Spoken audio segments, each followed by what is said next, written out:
I start with like I cleaned that fridge, and I'll never forget.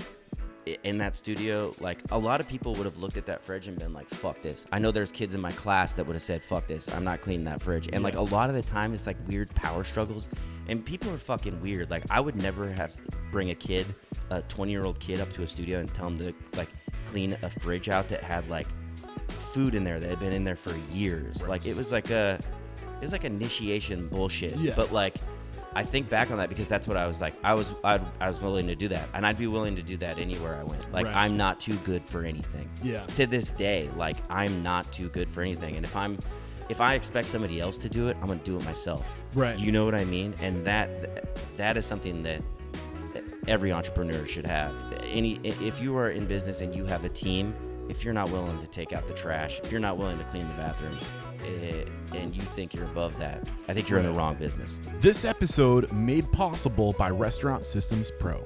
With excitement, allow me to introduce to you today's guest, co-owner of Purgatory Pizza, founder of Hot Tongue Pizza, host of Pie to Pie podcast, and restaurant coach, Alex Koons. My man Alex, are you feeling unstoppable today? To this morning, yes, because I'm with you. I'm feeling unstoppable. I'm looking at your vanity plate, and it says unstoppable, baby. Dude, I'm stoked to be here, and honestly, it's been really cool to kind of watch you from like a distance grow what you're doing here with Pie to Pie and Hot Tongue. I think you reached out like almost 2 years ago when you were getting started. Yes, sir.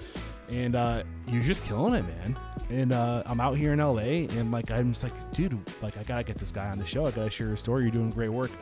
Before we have you share your success quote or mantra, is there anything I missed in terms of who you are and what you got going on?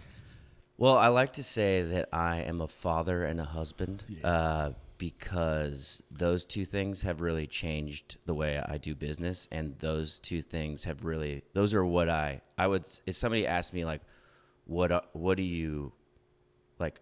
Hey, tell me about yourself. I'll start with that because that has been more formative than like anything I've ever done professionally. I love that, man. Yeah. Thank you for adding that. And what is your success quote or mantra? Let's get that motivational, inspirational ball going. I don't know if it's inspirational, but I would have to go with do not assume anything.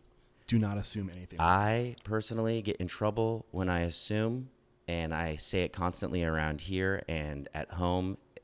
As humans, I think that we like to tell ourselves stories about what's going on, how something went down, instead of like getting to the cold, hard facts of things. And I think a lot of the times we're wrong in the stories that we tell. And it's about communication, and it's about not assuming. And if you're not communicating and you start assuming, you get yourself into a lot of trouble.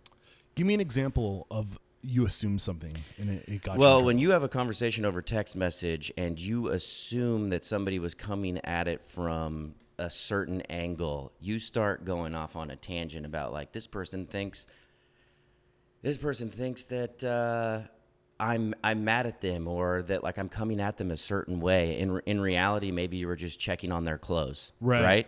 And instead of like maybe waiting to have that conversation in person, so that there was no miscommunication, or assuming that, say, something doesn't get done three nights in a row, okay? They forget to clean the slice display just because it's sitting right next to me. And you assume, like, this person is just a terrible employee, or they don't like me, or why aren't they listening to me? I've had this talk with them 3 times. But having a conversation with them and maybe finding out that they were told that they didn't have to do that, or that somebody else would do that. And so it's kind of confronting the situation right away. Yeah. Do not assume anything. I don't know. I feel like we all tell ourselves stories. We all create narratives in our head a lot of the time without confronting the problem right away. Right. And I think it's weird too. And we're just so used to it because we grew up in a world where email and text messaging and written language is so prominent, and a lot of our communication is through the written word today. And I think we forget that sometimes. You go back 50, 60 years ago, and there were a big number of people who were illiterate. You go back 100, 200 years ago, you start going back 500 years ago, and it was only like a select few people in a community that would know how to read or write. And I think that so much is lost in translation when we're writing things down. Like we don't pick up on the energy, the tone, the body language, and we make assumptions. You know, it's so easy. And I think that we don't realize how easy it is because we evolved to communicate like we're communicating right now. Yeah. Well, I also think it's like a survival mechanism. I think you had to like think, okay, where's this going? What is this doing? Like we've probably evolved where you have to like create these situations in your head. I just think it's really dangerous. So it even comes down to like when somebody cuts you off when you're driving, you know, you instantly get pissed off. Like, what the fuck, blah, blah, blah. Like, what are you doing, asshole? But it's, you don't know. Was that person not paying attention? Did they just pick their kid up from Children's Hospital from a surgery? Like, you just don't know. And so giving people more of like the benefit of the doubt, especially in the restaurant industry. And, you know, my wife works from home. And like you said, like everything is through email. Everything is through text. And she's explaining situations. And I was like, well, what if this, or like, what if she just means this? And it's like, then we're just sitting there having a 10-minute conversation about what ifs. Right. Instead of just, their whole conversation is on Slack through emails, and no one's really doing face-to-face all the time. You know, and that creates problems. Whoa. And being in the restaurant industry as long as I have been, we used to do WhatsApp chats and like all this stuff. It got so bad in a lot of those things because there was sarcasm, and like that doesn't really translate in text. Yeah. You just sound like an asshole. You just sound like an asshole using sarcasm anyways. It's been something I've been trying to take out of my verbal diet. But waiting to have a conversation in person, seeing somebody's face and being like, hey, this is exactly what I mean. Yeah. And I mean, it's exactly why I drive across the country too, because I feel like there's just that level of communication that you can only get sitting across the table. I mean, this is an audio podcast for the most part, but like there's so much communication that happens in person that you don't even get through Zoom, you know? I agree. Great way to get this thing started, man. But where does it make sense to start sharing your story? If we're going all the way back, like dude, I see as soon as 2014. I've never done this. So I want to give you like full picture, if that's okay. Yeah. Okay. I moved out to Los Angeles in 2006 to be an audio engineer. I'd been in music for a long time. I wanted to come out here. And how old were you in 2006? I was just turned 20. Got it. Just turned 19, 20. One of those, I think 20. And I've been doing music, and I came out here to become an audio engineer. I went to school, and I did a bunch of internships at studios. There used to be a lot more out here. This is before Pro Tools and Logic, being able to have these preamps that we have sitting on this table, making us sound so delicious. Right. How's it sound? As It somebody sounds who's an audio good. It engineer, sounds good? butter, You baby. good? Yeah, we Okay, turned good. these on, and I was like, dang, yes, son. So I went to school. I went to a bunch of internships, which is basically just working for free. They'd be like, hey, this is the room, no doubt. Recorded Tragic Kingdom. And I'd be like, this is so sick. They're like, all right, clean all the toilets, do all of this, do 8 hours of work, and don't get paid for it. I did a bunch of those, and I graduated, and I landed an internship at this studio called Hollywood Sound. It was two people, a very, very, I'm not going to say their name, but a very well-known producer, has done a lot of records, and his assistant. And I cleaned the nastiest fridge out the first day, but I was like, this is fucking sick. And I worked over the summer there after graduating, and it was awesome. And the assistant, the sessions he didn't want to do, he was letting me run, which was fucking crazy. That's cool. That's like what you wish for, yeah. You know? And their relationship with the landlord got kind of messed up, and I met 3 other people there that were working for the producer. A lot of producers in music will have like younger cats make music for them. And then take the credit. Where does that sound familiar? Most kitchens across the country. Yes, sir. Dude, music the parallels are crazy, crazy. So I met these 2 dudes, these recording partners, and we're all the same age. It was weird. There was an audio engineer, an in-house audio engineer who was my age, and then 2 producers that were working for this guy, and we all met each other, and it was a great summer. We were working, but they were kind of falling out with the landlord there, and we kind of saw an opportunity. Like, we found out how much they were paying, and we were like, okay, let's do a coup. Let's have this meeting, and we're like 21-year-olds thinking when you're young, you're stupid. Yeah, let's take over let's take over Hollywood sound. Michael Jackson had recorded at this studio, and it's a double studio. So the bottom part of it was like a huge live room, huge studio, and then the top where we were at had a small sound space and a larger big room. Anyways, we got together with the landlord at Jack in the Box, and we were like, listen, here's our plan. You can have a percentage of what we want. Give us the rent. We're going to live in the studio. And he went for it.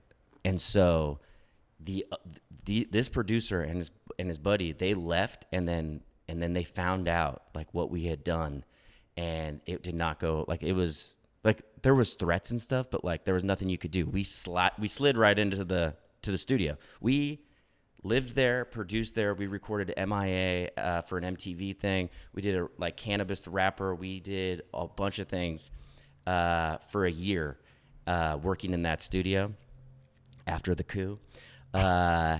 And it was really toxic because the only reason that 4 21-year-olds got to be working in a studio in the middle of Hollywood, California, was the landlord was an alcoholic. Like he was really struggling.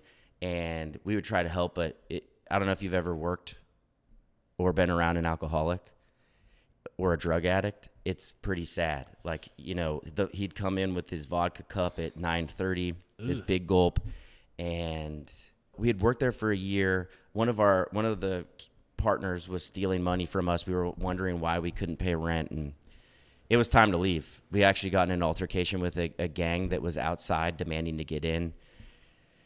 To record, I'm assuming? They wanted to use our bathroom because there was a bar across the street, and sometimes we would just open the door and like kind of hang out. And anyways, they spit in our face, and then this gang surrounded the building and said, "You better fucking move out here, like out. We'll be here every day." So this is like a year of your life, it sounds like. Yes, there's a full year of recording, living there, living in the back studio. There was 4 of us. Some of them would go home, but I lived in the back of a studio. Like, I moved all my shit out of my apartment. We lived in the studio. We drank, ate, out of a microwave. I got a gym membership at a 24-hour fitness. Just to take a shower. It sounds like my life right now. Right. So why it's important is because it was like I think I've been hustling since I've been out there, because like being an entrepreneur is just a fucking you wake up and it's like, all right, what's today like? And it was very much like that. Some days, and I also forgot to mention, while we were doing this, I started making music, not just recording, but making music with these 2 dudes, Minority. That's what they went out. That was their name, Fabian and Jose, 2 of my best friends still to this day. But we started making music. I was rapping. I had made a full album while we were there, like in a $1 million studio. That's wild. So we started. We were all making music too.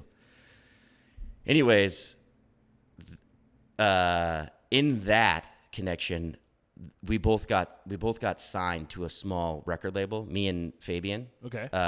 And on the outskirts of that summer, I hope everyone's following me because now it's been a year. We're back at the next summer. The gang stuff happened. We had to move out. I moved out to sleep on Fabian's girlfriend's couch for 3 months trying to find a job. This is in 2008. The recession's going on. Dude, I went to 30 interviews. I was at the Grove. I was at any mall. I was at the plant stores just trying to get a job. And it had been 3 months, and I have a Honda Civic, and I was thinking, dude, I was a week away from having to either live in my car because I can't stay at Lindsay's house anymore, or I'm gonna have to drive back to Seattle.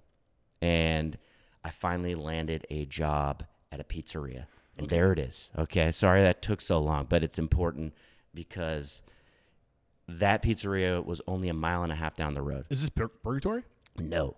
This Okay. is Tomato Pie, Silver Lake. Okay. And at Tomato Pie, I was already in the band. We had the small record label, and pizza delivery was the best job. Dude. The best job for a musician. Still to this day, I still think it is, even though delivery is now a dying breed of things. I know, it's sad, but like if I said this before and I'll say it again, if I could support myself, pay off my school loans, and have a family with pizza delivery, I would never have started a podcast because it's the best job ever.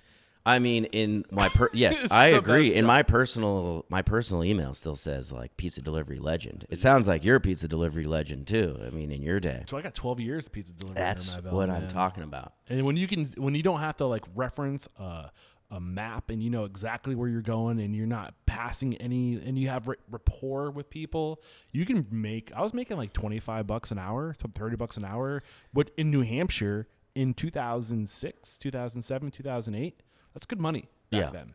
It's probably like $30-$40 an hour now. No, that is. I mean, and you're just driving pizza, Right? you know, and that's what it was. I got that job and I was blown away. I was making more than like my bartender friends, and I was rich, man. Yeah. I was rich. This was also before like the big boom in pizza, and tomato pie, and still to this day is a great slice. But dude, easily the best pizza I'd ever had in Los Angeles, the best pizza that was in Los Angeles at the time. They were doing crazy nights. Yeah. Crazy nights. I was taking my record is like 10 deliveries. We call them bangers. So here's a 4-banger, you can 6 line banger, them up. You know 7 exactly. banger. You're like, And if I wait 2 more minutes, That's right. I can get 2 more deliveries on the way. That's right. They call me Johnny Clear Aboard because you would just like hit the. I'd be like, they're like Koons, like you're gonna take like 2 or 3. I was like, I'm taking them all, baby. I'm taking them all. And they call you the snake. Like, dude, that snake came in, but it's you see the lines. You just it's like a beautiful mind. Like, yes. just like. I was like, there it is, dude. And if I come back, I got this. It's just a pasta. It'll still be hot. Like, I'm just formulating. Yeah, no, I totally get it. There's some underlying lessons I think that are worth surfacing up to this point in your story. The first one is if like listening to you and your willingness to hustle and your friends, your willingness to hustle, as soon as you get a little, you think you've made it, there's always that next wave of person right behind you willing to work harder, sacrifice more to take your spot. So like never get fat, dumb, and happy. And I don't know if you pushed these guys out of the studio. Is that what happened? They were already kind of on their way out, and then Okay. they got pushed out. And then, it was like we saw an opportunity. And, like, I start with, like, I cleaned that fridge, and I'll never forget in that studio, like, a lot of people would have looked at that fridge and been like, fuck this. I know there's kids in my class that would have said, fuck this. I'm not cleaning that fridge. And, like, a lot of the time it's, like, weird power struggles. And people are fucking weird. Like, I would never bring a 20-year-old kid up to a studio and tell him to, like, clean a fridge out that had, like, food in there that had been in there for years. Gross. Like it was like initiation bullshit. Yeah. But like I think back on that because that's what I was like. I was willing to do that, and I'd be willing to do that anywhere I went. Like Right. I'm not too good for anything. Yeah. To this day, like I'm not too good for anything, and if I expect somebody else to do it, I'm gonna do it myself. Right. You know what I mean? And that is something that every entrepreneur should have. If you are in business and you have a team.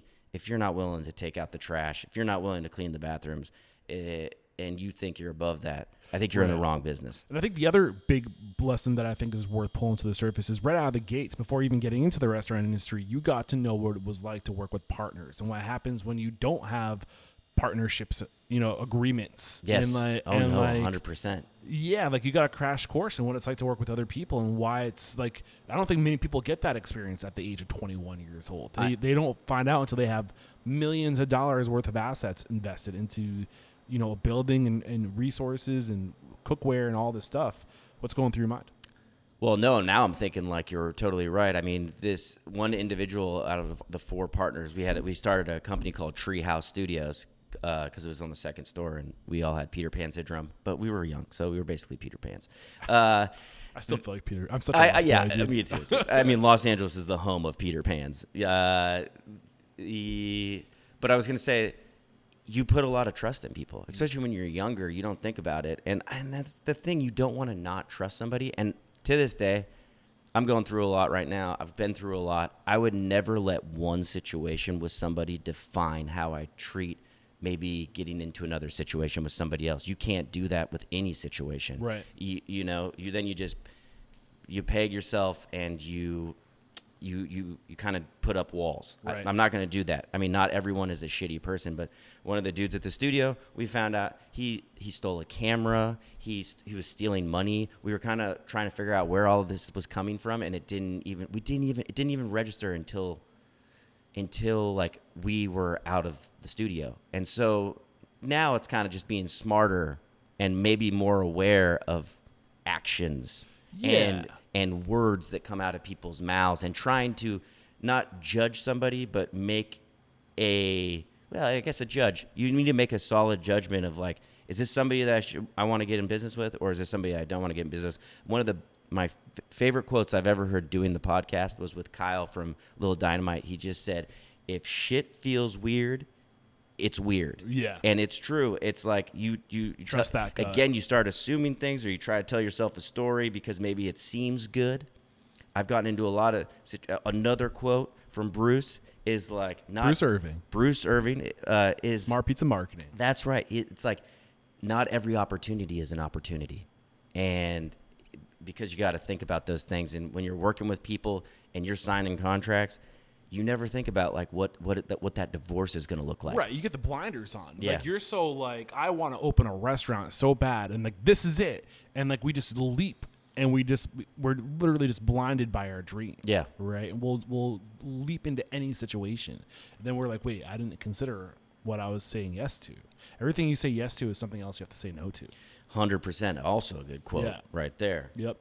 I couldn't agree more. Yeah. That's another quote from Eric that I will be stealing. I can't remember who I got that one. That is not an EC original for sure, but it's definitely a good one. So in your timeline, the year's 2008, we're still 6 years before you opening or being at Purgatory. being a part of a restaurant that you became an owner at. So I delivered for a long time, and such a supportive place to be a musician. They were supportive. It was easy to take time off. I went on multiple tours. I went around the United States, did South by Southwest so many times, and it gave me the flexibility. Getting a little older though, and I also am not somebody that like, just because I'm in a band, it wasn't like I didn't want to grow in that area too. So I went from pizza delivery driver, pizza delivery legend /artist, delivery artist, with a record of 53 deliveries in one shift. Thank you very much. That was a legendary shift. I wish I kept track. Oh my God, it was very competitive there. We would have like gamification back in the day. The 40 club. These things would never happen now with Postmates. And also, I want to say, when I was doing it, people don't even know. I tell these guys about Thomas guides. I had a Razor phone. There was no GPS. I'm using a Thomas guide, and that's why you got so good, because you know the area like the back of your hand. Right. What up, Unstoppable restaurant owners and operators? We have to interrupt today's video to let you know that Restaurant Unstoppable and Restaurant Systems Pro, we're taking our relationship to the next level. Beginning in July of 2024, Fred Langley, CEO of Restaurant Systems Pro, is making himself available once a week in Restaurant Unstoppable Network to answer all of your restaurant systems questions, whether it's be profit margins. He will look at your P&L. Bring your P&L. He will take a look at that. He will dissect it. He will help you find your profit, whether that be through budgeting, inventory management, costing recipe cards, labor, checklists, you name it. He is a master of restaurant systems, and he's making himself available to you. Fred Langley and Restaurant Systems Pro started as a consulting firm, and for over 16 years, they've been helping their clients increase their profit by 10% or more. What are you waiting for? Click the link below to join our Facebook group, Restaurant Unstoppable Network. Anyways, I went up to management there, and to the point where I was running the whole store. And that's kind of like, that's where leadership came in. And also watching the owner there and how he did things and how he treated people. And I kind of got my taste of the better I got, the more time he got to take outside of the restaurant. A lot of things I never really realized as a restaurant owner is like, oh, why isn't so-and-so here? Like, what? Like, he's just on his laptop or blah, blah, blah. It's like, that's also a superpower, having worked every single position in the restaurant industry, because looking back, I can be like, he was probably doing X, Y, and Z, because now I'm an owner. But it's like, you just see somebody on their computer or taking phone calls or having like a meeting that looks like you're eating with your friend, or like they're making decisions about payroll or like insurance, and they're upping prices. As an employee, I can even see when I make changes here, people will be like, oh, dude, You didn't consult me on that. Dude, that's so stupid. If I run this place, like I could do such a better job. And it's Right. like I said all those things with no understanding of what it's like to be an owner. So it's very, there's a lot of lessons for me looking back on those situations. But anyways, I got to 30 years old and I was like, I don't want to be in pizza at 30.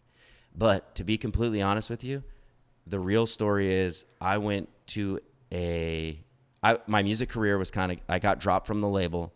My music career was kind of like on a different transition. It's also being in a band is being an entrepreneur. That's getting up, hustling, selling merch, selling yourself, getting online. It is like running a restaurant. There is no stop. There is no, like, you are in control of your future. And if you do, and you also have partners. I have bandmates.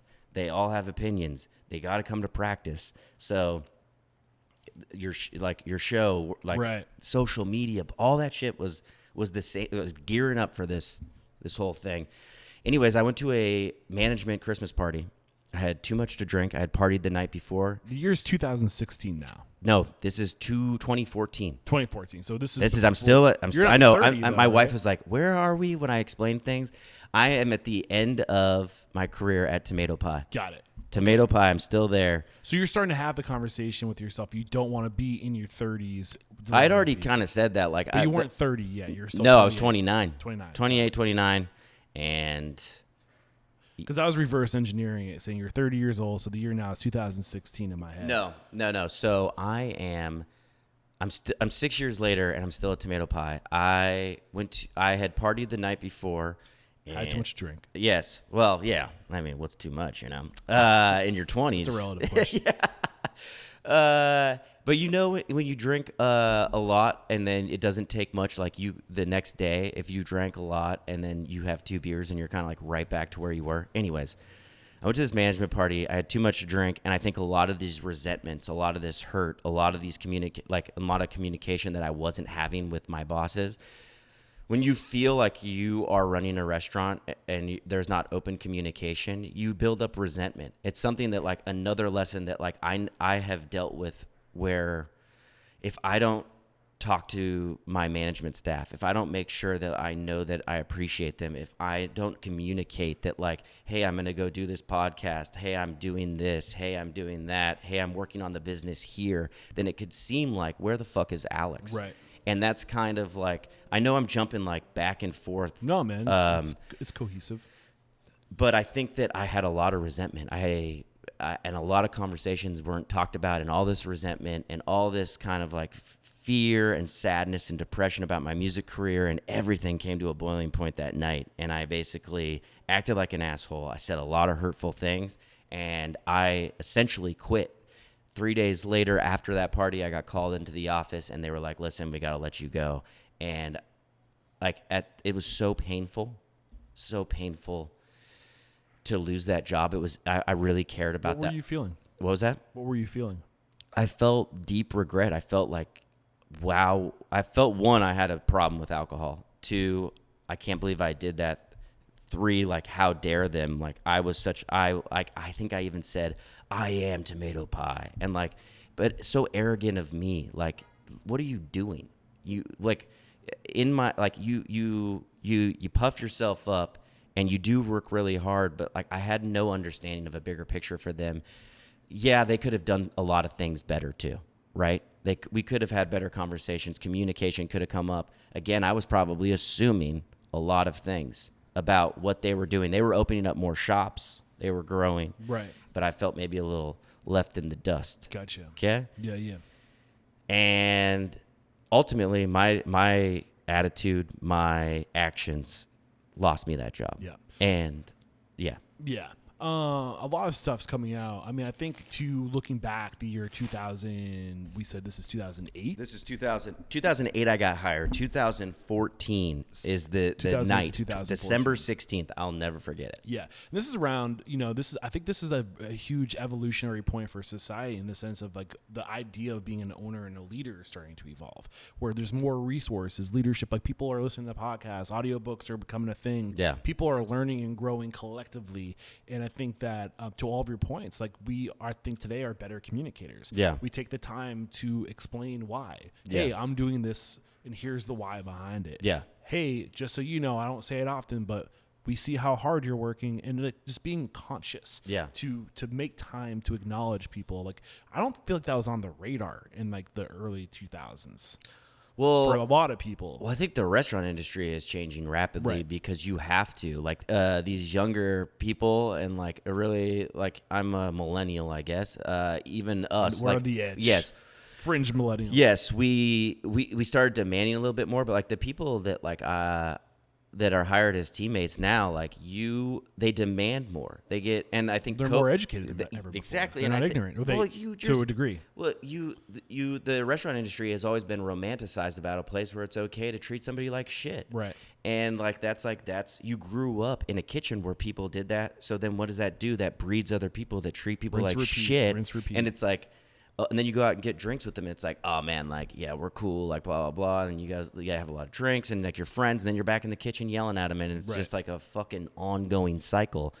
And it's unhealthy and it's toxic. And it's just, but it was normalized. Right. But now I think, especially COVID, when we lost so much of the workforce to when people like had to take a break from the restaurant industry and be like, you know what? Fuck that place. I'm not going back there. Like, I'm going to do this. It also there was a demand to offer a better work environment, maybe more PTO, maybe an insurance policy for healthcare, like a place where you can attract great people, maybe not your like typical line cook who's a burnout, smoking and fucking like the meme where his check's gone, like within one day, you know, like because if you treat people like shit, that's obviously what you're going to attract as well. So it's changed. You're right. Yeah, there's no. I mean, at the same time, like we're always saying, like, why, like, can't we attract more, like, better people or whatever? And it's just like you get what you give. Yeah. You know, I think we started to realize that if we want that quality type person on our team, then we have to start giving them a level of security and respect that they can go get other places. Right? 100%. But back to your story, 2014, you're basically go from running locations as an employee to going to Purgatory Pizza. Why did you choose Purgatory Pizza? So I was making very good money. First of all, they were paying me very well. So monetarily, like, What was your title before? I was always taken care of. I think it was general manager. It was general manager, and I shared that responsibility with another guy named. Actually, I don't need to say his name, but beautiful man. But I shared that title, and they compensated me well, and I think that was another thing too. It's like, you can compensate somebody well with money, but you need to also have this other appreciation, this other line of communication. You can't just like pay somebody well and leave. The buck literally doesn't stop there. 100%.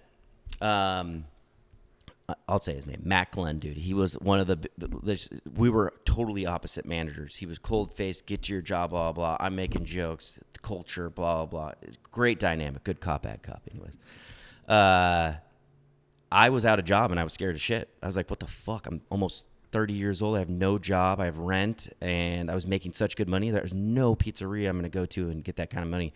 And I was like, well, I'm not going to sit around. Again, I'm not too good for anything. So Michael, who's in the back right now, worked at Purgatory, and two other friends worked at Purgatory. And I called Sean, and I said, hey, man, do you guys need a delivery driver? And somebody had actually just gone on tour there. And I was working at Purgatory 2 days later as a pizza delivery driver. What was it? So did you know people working there? Was that the reason why you went there? Did you know? Yeah. No, it was like, I need a job now. I know pizza. They've been at Purgatory. And I was like, yo, like, do you guys need drivers? I need a job. Like, it's fucking Christmas time, dude. Like, so with my little bit of research, I saw that you joined 2014, and that's where we are in your timeline. By 2015, you were a manager, and by 2017, you owned equity in the business. Correct. So take us through that evolution. yeah. So, dude, I got there and it was a fucking pirate ship. Like, I'm going from a place that had pretty good policy, pretty good checklists. Yeah, they're scaling. They're scaling. Like, they are. It was a well-oiled machine to basically a place with 8 musicians who didn't give a fuck. who were trying to make money while they're in their town. true Yeah, passion. like there was a lot. Like the schedule was a calendar Yeah. on the wall, and you just put your name on the calendar if you wanted to work. Interesting. At least they had a system. Yeah, well, that was the system. And like, dude, I got there and things were very like, it was very not. It needed a facelift. But I went from making like $60,000 a year to $9 an hour, and it was rough. But Is that including tips? maybe $15 an hour with tips. It was, dude, there would be days where I'd work a double and we would get 3 customers inside the restaurant. Like, But you stuck around. You could have gone to any other pizza place. I know, and this was the thing. I got there and I saw an opportunity. What was the opportunity? I saw that like it was lawless, and that it was like a cool spot. It was fucking rad. All musicians, like the pizza. I'm gonna be honest. Like my wife ordered a pizza because she worked in downtown the first week I was there, and she was like, "Yo, this isn't edible. This is the worst pizza I've ever had." Well, you're kind of just from listening to some of the conversations you've had, listening to your podcast, like you're kind of a pie head. Like today, Yeah. safe to say. Yeah. When did this passion for pie evolve inside of So, you? well, I think that like this is where it started. Okay. So like, obviously I think everything is a tribute to whether it's the pizza you ate when you were a kid or the pizza you came from. Like I learned a tomato pie. And so I that's where I was in the kitchen. I didn't do a lot of kitchen work there. It was mostly front of house management. And then like, they had a kitchen manager, but I knew how to shell a pizza. I got like the fundamentals there, but you do what you learn. And so it was a lot of like copying those pizzas and kind of like trying to formulate, because I thought what they were doing was really great. It was like a cover band. And like the menu at Purgatory was well written. It was just the execution and the ingredients was just like all bottom tier restaurant depot ingredients. Got it. Okay. But I mean, I started cleaning everything. I started cleaning fridges. Like a lot of the time, if it was slow, the dudes they'd write songs, they'd sit down. I remember Sean being like, "Dude, why are you working so hard?" He goes, "What are you?" Because I'm at work. He goes, "What are you doing?" He's like, "Dude, they would tech deck." Like Michael will tell you, I felt like it was more of they used it as a bank than they did as a restaurant. Okay, because you're not doing a lot of work. Occasionally, you get like a small or bigger order to the hospital because it was by a lot of hospitals, but there was a lot of potential there. And the thing is that there was no real manager.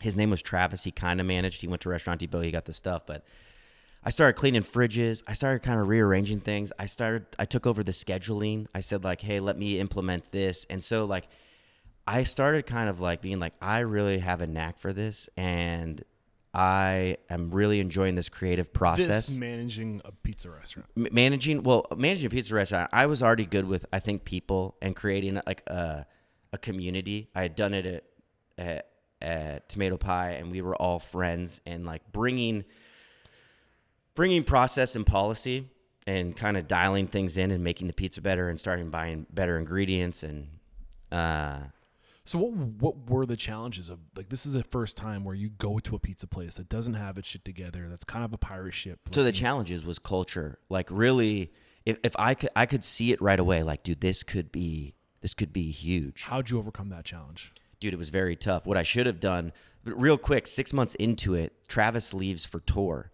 and I say, I'll take over management, and I'll be the manager, and I'll take all over the responsibilities and blah, blah, blah. So after that happened, I took over everything. I started changing as much stuff as possible. I started buying more stuff. I was talking to... So this is around 2017. This is still 2014 in December. I got hired. This is more around like 2015. Okay. 2015, 2016. I'm managing the shit out of it. We're changing. I'm changing policy. I'm writing policy. We are month over month. We're getting busier and busier. Okay. The changes are happening that quick. The pizza's getting better. We're just cooking in convection ovens. I'm telling my partner there now. Tad, like, we need to do this. This needs to be moved. And Tad owns a business in the back. He owns the building. He was just kind of like, yeah, I mean, he was very agreeable. Like, yeah, if you think so, he's seeing the growth.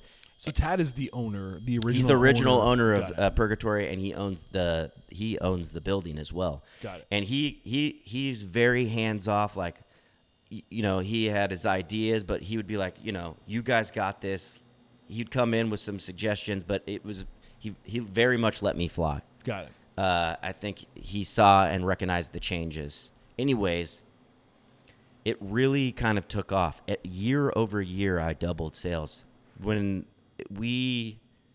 I started there, it was like $480,000 gross A year. Yes, $480,000, maybe even less than that. Okay. And our best year there was $2.8 million. This is before 2022. Yeah, our best year was 2020. 2020. But I mean, I took a business that was at $380,000, and we got to, like, we were a multi-million-dollar pizzeria. Is that 6 times? Not a math guy, but that sounds right, Neither am I. dude.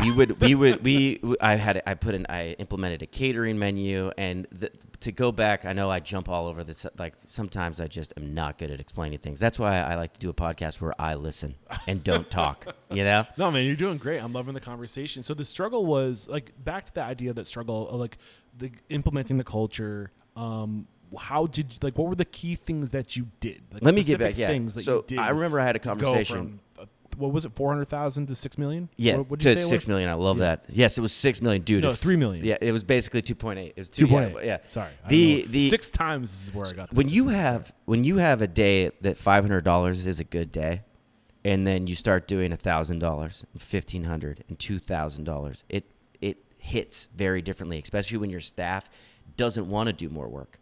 If you are getting paid the same and the business is going up, then you have to kind of overcome, like, why the fuck am I going to work harder? Right. What's for in it this for me? for the same wage? Like, why? What? I remember I had a conversation with this individual outside, and he goes, dude, you need to chill out. No one wants to do this. So was this your challenge? Is the fact that you're working harder, you're increasing the income this business is having, but other people are like, I'm still getting paid the same. Why am I going to do? It's harder work? well, yes. Everyone was. By the way, everyone's getting raises as we get busier. Okay. People are being compensated, but still, that compensation might not be enough for somebody that literally sat in a seat for 10 hours, maybe took 2 deliveries, and had to make 1 pizza. Okay.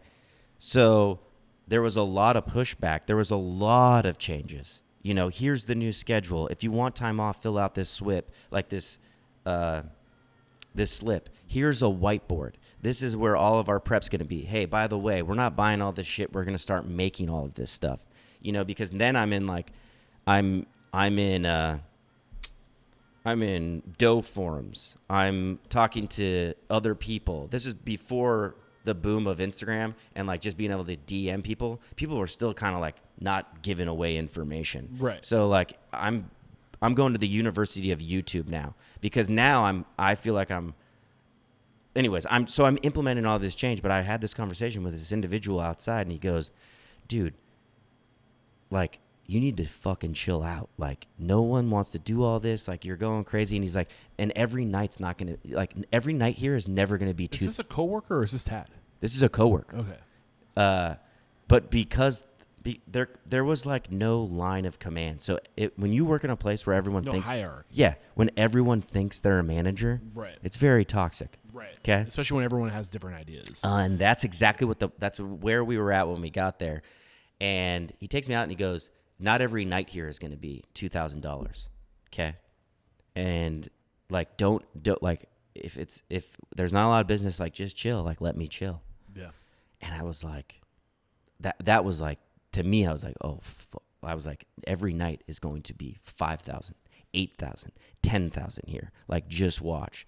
And what I should have done after that conversation is written him up, because he was being an asshole. And I should have really, I let this staff there, they had to try to inject a brand new culture of this is how it's going to be in a place that had been running for 7 years lawlessly. It was impossible. So ultimately, like, in 2020 things were happening, right? Like you made changes. You said you implemented systems. Like things were moving in a direction. If you but were for doing 2 that years, from 17 to 19, it was basically trying to get everyone who was originally on the team there to find someplace like elsewhere to work. Because I don't think once you see a place and you know what it's like, I think it's hard for them to be like, this is the new place. It was a brand new restaurant now. Right. Like Tad had done like a facelift, a remodel in 2016. Like it was a different place. Like it even looks like a different place. Right. And it was like, you can't continue to be like, it used to be, or it was, or I want it to be like this again. And they overstayed their welcome, or I should have probably let them go. Right. Well, what's going through my mind is treat it like you own it, and eventually you will. And that's what happened. Yeah.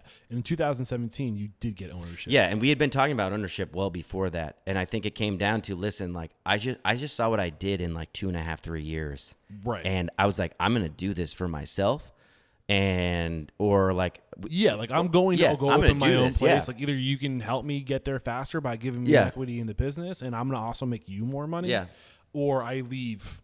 Yeah, and do this for myself. And it wasn't like an ultimatum like that. Tad had been like looking for a business partner to kind of take on equity, and so I was like, dude, if you're looking, and like my brother, like full transparency, like my brother at around this time had, I know I'm jumping all over the place, but this is my ADD brain. You know what I'm saying?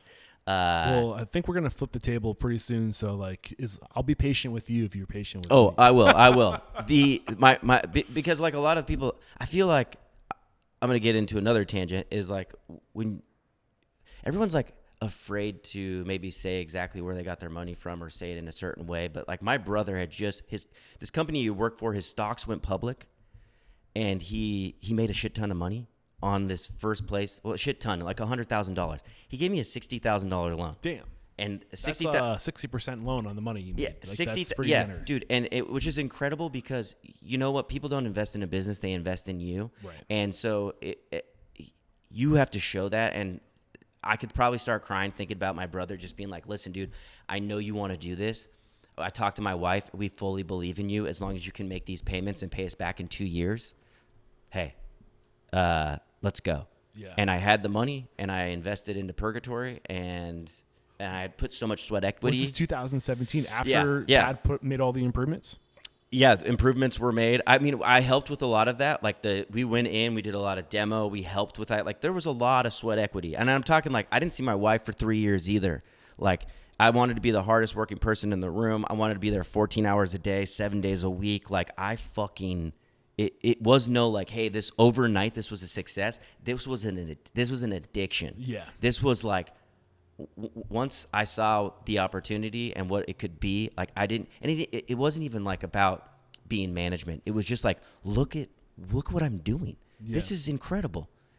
I'm when you can see the numbers too, when you can see that there's a direct result for your effort, it's like it starts like you want to do more. And people like, coming in and being like, what the fuck? Like, yeah. What is this? This is better than last week. Right. So in 2017, the $60,000 was basically your the money you had to put up to have equity in the business. Mm-hmm. Yeah.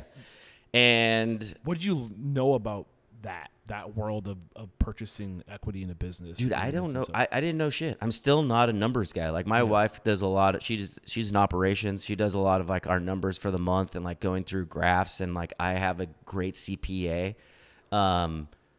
Really, like I got in at a very low cost, right? But I think Tad knew how valuable I was, and I mean, I got it for very cheap. Okay.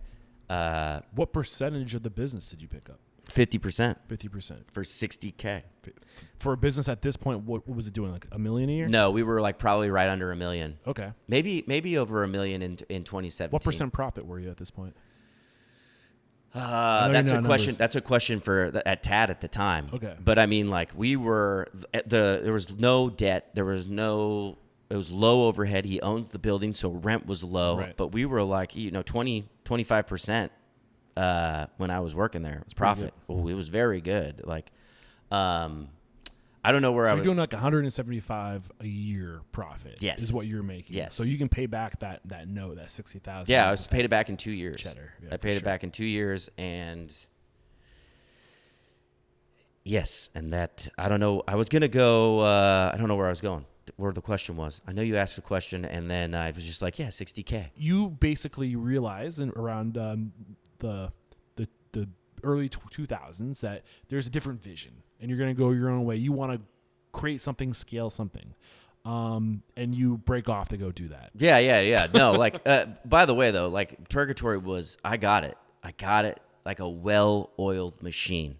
Like, we were doing $10,000 nights, $12,000 nights. Like, that was the expectation, because that's what I had seen it Right. at Tomato Pie. I was like, I wanted that. Paint the picture of what that looked like, and how, like, and like getting into the nitty gritty of the detail. Like what were your what were your systems? What were your processes? Like, Well, there was a hierarchy, right? Okay. So there was, everyone had their place. Everyone had their job. When everyone's cross-trained, like, it's easy for, like, people to run around with their chicken, like, with their head cut off. Oh, I'm going to go to the register. Oh, I'm going to go to the pizza line. Oh, I'm going to go make a sandwich. Like, there was no structure. So really, the hierarchy of, here's the general manager, you're a pizza guy, you're a counter person.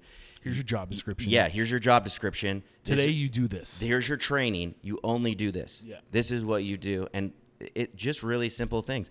Cleaning checklists. Checklists for everything. This is how you close. This is how you open. This is your mid-shift. This is your cleaning chart. Here, let's keep the restaurant clean.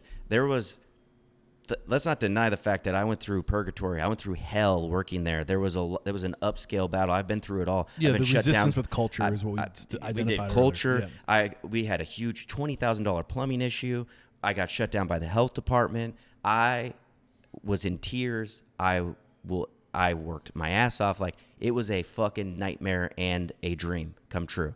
But Be careful what you wish for, right? 100%. And that's where I could talk about, like, having no perception of what it's like to own the business back, Right. looking at Tomato Pie. People ask me sometimes, like, why haven't you opened a restaurant yet? I'm like, well, I might have been scared straight a little bit. 100%. It takes a fortune that you're willing to lose, because you might, Yeah. and a team of people to execute. And there's no way I'm doing a podcast full-time traveling the country. I don't know how you do it, man, honestly. I think it's amazing that you're able to run your business. And how many episodes are you putting out a week? Or one week? Well, we're doing 2 for the Pizza Expo, because we stacked 12, but Right. it's 1 episode a week. Yeah. So anyway, I digress. Well, I just where want were to you with say the train of thought? the processes were put into place. Okay, everyone's on their own station. There's checklists. There's pictures. The food is coming out. There's meetings. There's touch bases. All the things that you need to have a healthy working restaurant. I got the people in there. Shout out Casey, one of the best general managers ever. Ryan, one of the best general managers ever. The people got better and better and better, because that's who I was attracting, and that was important. And then it was fucking dialed in. And in 2020, my wife is pregnant, and I'm starting to work on this restaurant, Hot Tongue. We have a baby on the way, and I basically, I fucking lost my mind. I lost my mind. What do you mean by that? 4 months into the pandemic, I had a mental breakdown. I was like, dude, I can't. What does that look like? That's like, what am I doing? I'm here all the fucking time. I have a kid. If I want to open up another restaurant, like, where are my priorities? What am I doing? And Tad actually, like, pulled me out, and he was like, dude, you need to take, I don't think I had taken that many days off in a row. He's like, you need 2 weeks away from this restaurant. And I've always been like, oh, I can't take 2 weeks away from the restaurant, blah, blah, blah. Like, and he's like, take 2 weeks, do not come in. And I was having really bad migraines. We're wearing masks. It was very stressful. And Everything you worked so hard for yeah. might not be what I want. what you, the dream. You did have your best year ever. I mean, pizza was the business to be in during the pandemic. Pizza and Chinese food. Yes. Well, and that's kind of what it's been like Yeah. forever before Uber Eats, dude. Right. Pizza and Chinese food also used to be the only shit that could get delivered. Right.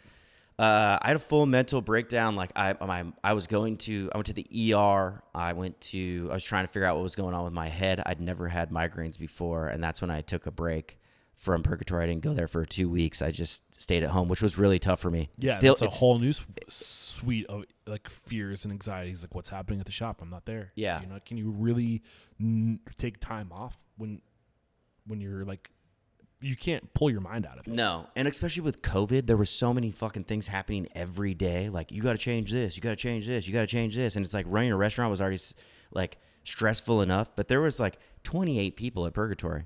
And we didn't lose anybody. How many square feet was this restaurant? Dude, it's like 4,000 square feet. It's huge. The fucking kitchen space is probably 2K. What is this, like 800, 900, 1,200? This is 1,300 square feet, but the dining room, maybe 800. Yeah, like the so dining room at Purgatory is 2,000 square feet. Okay. So it's big. Like, but you know, I taped off 6 feet. Like, anyways, those 2 weeks, I chilled out, and it was time to make a change. And it was time to make a change to the kitchen, because it was also being run in an interesting way, where maybe we weren't talking about leadership and how are we going to communicate correctly, and what is empathy to you, like all these kind of like more, not I want to say sappy, but more like, how are we treating people? Like, is it about just like pushing out the greatest pizza of all time and just fucking go and ingredients and knowing your shit and making jokes and taking I took a back seat coming back to Purgatory, and I started writing more processes on what management should look like. Here are tools, like, and I found out about Ari and Zingerman's and culture, and really started doing a deep dive about like the belief cycle, and taking a look in the mirror and being like, why is everyone so sarcastic? And the reason is because I led with sarcasm. Why does everyone get really quiet and mean when it gets busy? And is that healthy? And are these jokes funny? And is working your managers 12 hours a day fair to them, even if they want to do it? Right. And I thought, like, if I'm going to have a kid, I need to be able to be a parent. Right. I fucking chose to have a child. I'm not going to fucking work here 12 hours a day. What up, unstoppable restaurant owners and operators? We have to interrupt today's video to let you know that Restaurant Unstoppable and Restaurant Systems Pro, we're taking our relationship to the next level. Beginning in July of 2024, Fred Langley, CEO of Restaurant Systems Pro, is making himself available once a week in Restaurant Unstoppable Network to answer all of your restaurant systems questions, whether it's the profit margins. He will look at your P&L. Bring your P&L. He will take a look at that. He will dissect it. He will help you find your profit, whether that be through budgeting, inventory management, costing recipe cards, labor, checklists, you name it. He is a master on restaurant systems, and he's making himself available to you. Fred Langley and Restaurant Systems Pro started as a consulting firm, and for over 16 years, they've been helping their clients increase their profit by 10% or more. What are you waiting for? Click the link below to join our Facebook group, Restaurant Unstoppable Network. It sounds like your evolution was like, first, like, hey, we need systems, we need processes, we need these things to be able to scale this business. But until 2021, 2022, those things still hinged on you. Where like, if you weren't there to manage the systems and processes, they weren't getting done. Is that safe to say? No, though we had very, very reliable. Like, that was the thing, though. But you don't know how your business is going to run until you're forced out. Right. You know? So there's layers of systems that you have to build. There's the first layer of like to do the thing. Like you said, like there's different stations, and like there's a checklist for each station. And this is how each element of a shift goes for each station, for each role. But then you're managing that. But what's the next layer? The next layer is like, how are, like, because there's layers to culture. It was a good culture. It was fun. There's still a lot of bands working there, but it's like, how often are our touch bases? When should we all meet? Systems for communication. When should we get feedback? Yeah, and that was the thing. It was like there wasn't enough communication, and people need to be asked, if something's going wrong, because sometimes they're not going to just tell you something's going wrong. And it took me a while to realize that. Yeah.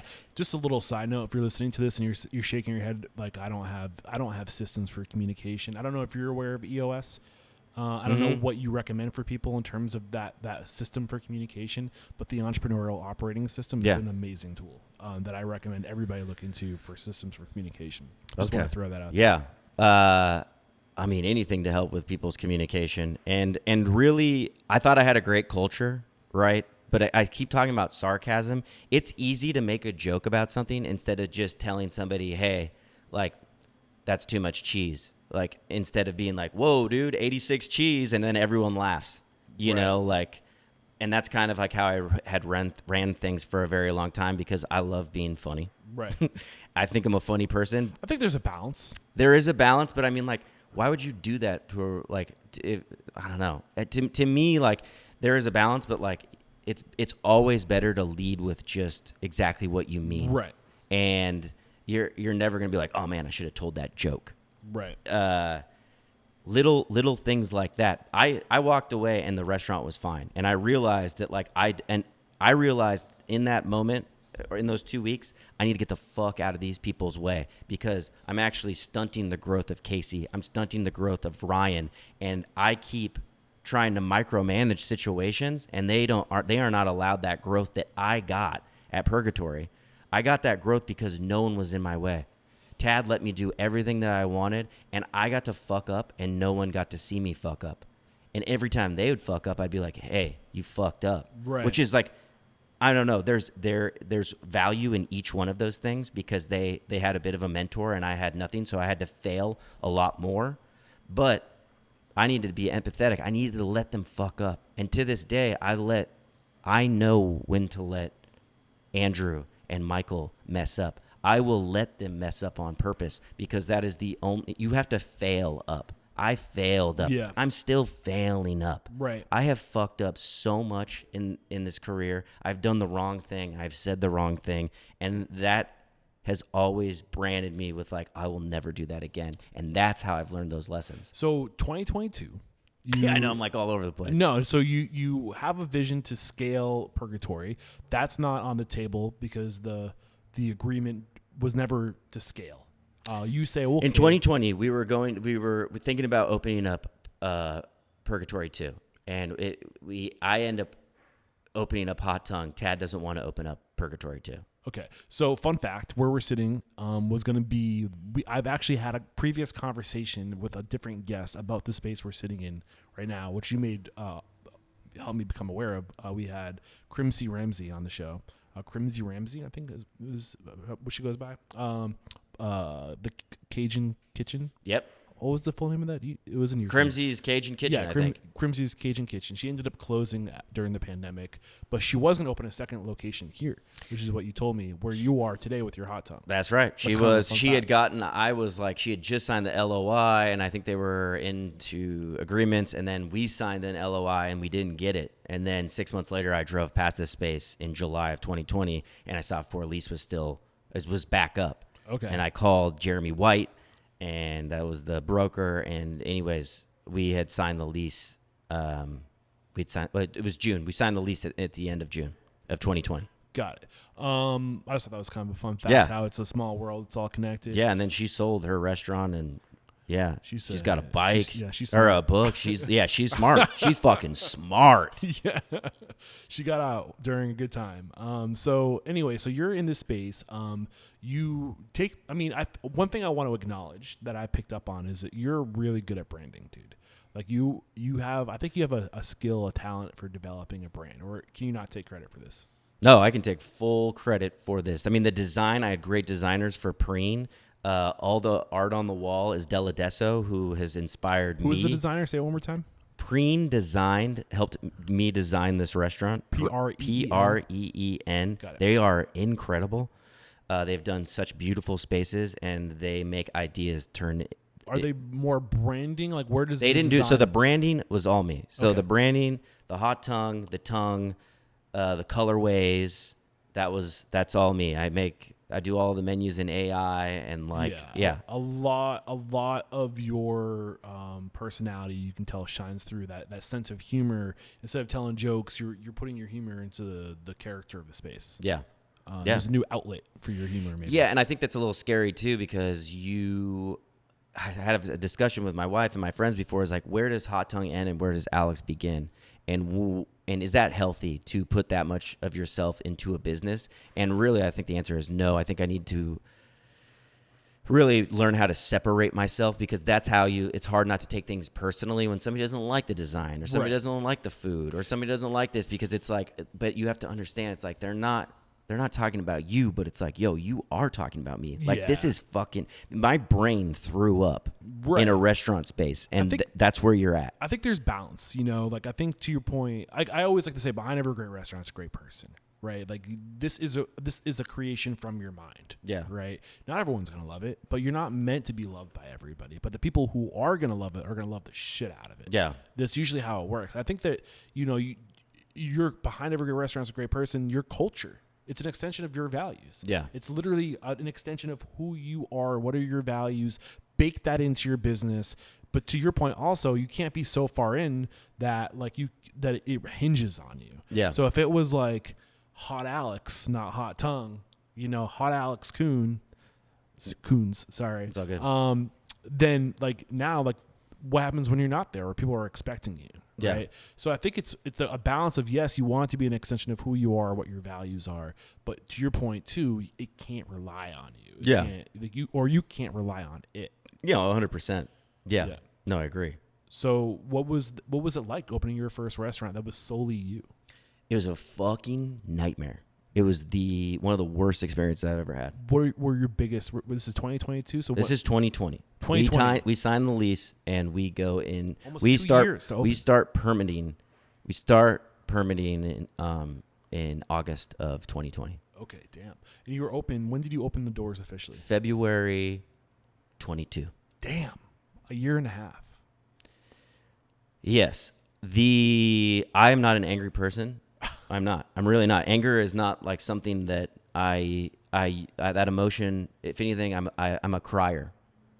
You know, I'll get sad before I'd get angry, but I have never been that angry for a very long time, and it was really tough because a lot was going on, and the birth of my child and the birth of this restaurant almost aligned at the same time, and so balancing being a present dad while running a business and then also building one was a fucking challenge. And I was very, very angry in this process.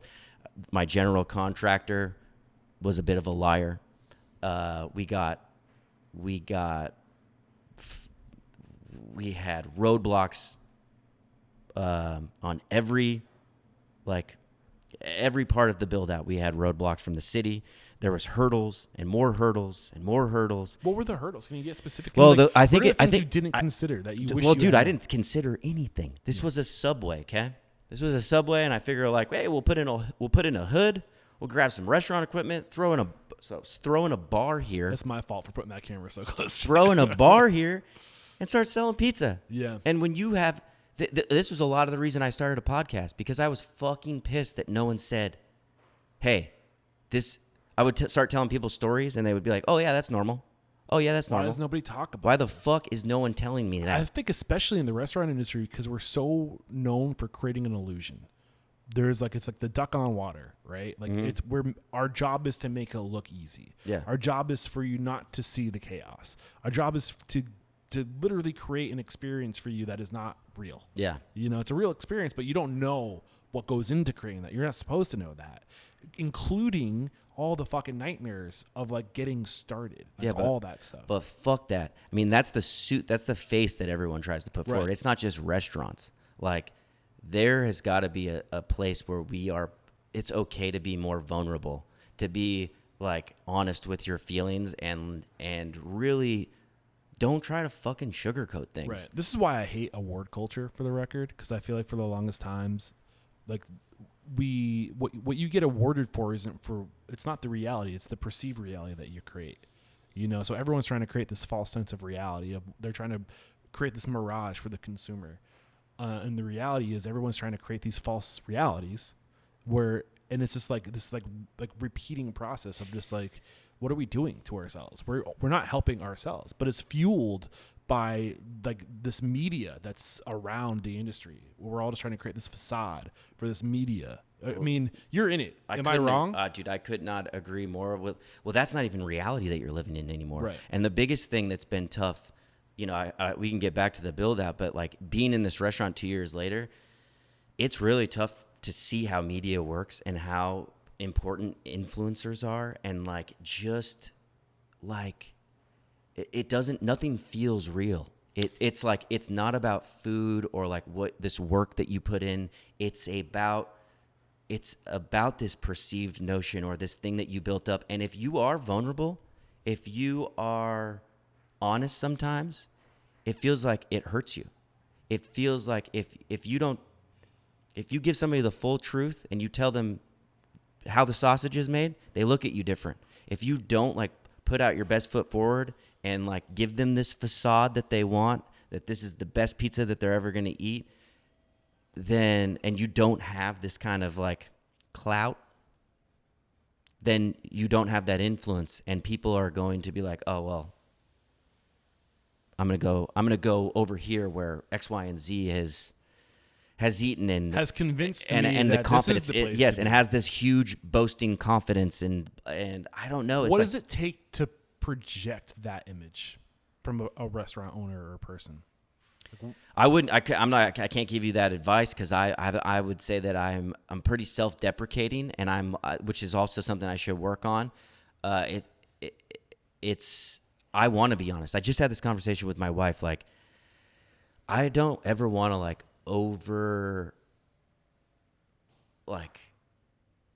I don't ever want to like perceive myself bigger than I am. I always want somebody to know exactly who I am, where I've been, how hard it's been to get there, and I don't want to make it look like it's been easy. I want people to know how fucking hard it has been to get here. Right. And like you said, that facade of like everything looks in pristine, or like, yeah, this is it. This is the dream, baby. Like all the accolades, all the awards on all the lists. Like go ahead. No, finish your train of thought. I was just going to say, like, I think everybody wants that. You know, and it definitely helps a business. It does, and it's hard. So I've said this once, and I'll say it again, and I believe it. I think marketing is the bane of human existence. I think it's necessary. Yeah. When I say that, I don't mean that all marketing, you shouldn't market. I just think that there's no lines when it comes to marketing. It's like, where do you draw the lines? And to your point, I think that we get a lot of pressure. I shouldn't say we, because I don't own a restaurant. I think you get a lot of pressure. Restaurant owners get a lot of pressure to create this brand, to create this image, to post once a week, to show more behind the scenes, to do all this shit.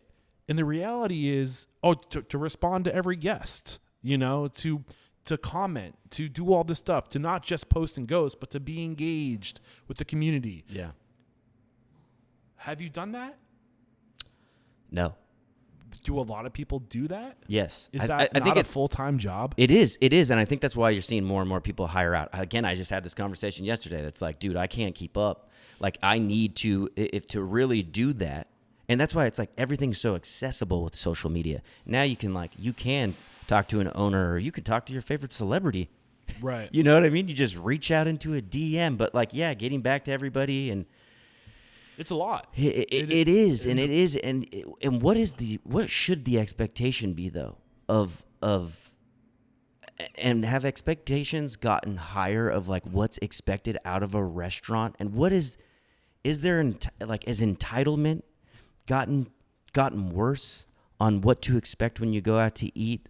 Because things have gotten more expensive, and like, because I've said this too before. And I know that this is going to sound terrible because I'm in the hospitality industry, but I have given so much less care about the customers and put most of that effort into the team, because it's been tough over the years seeing how you get treated in this industry.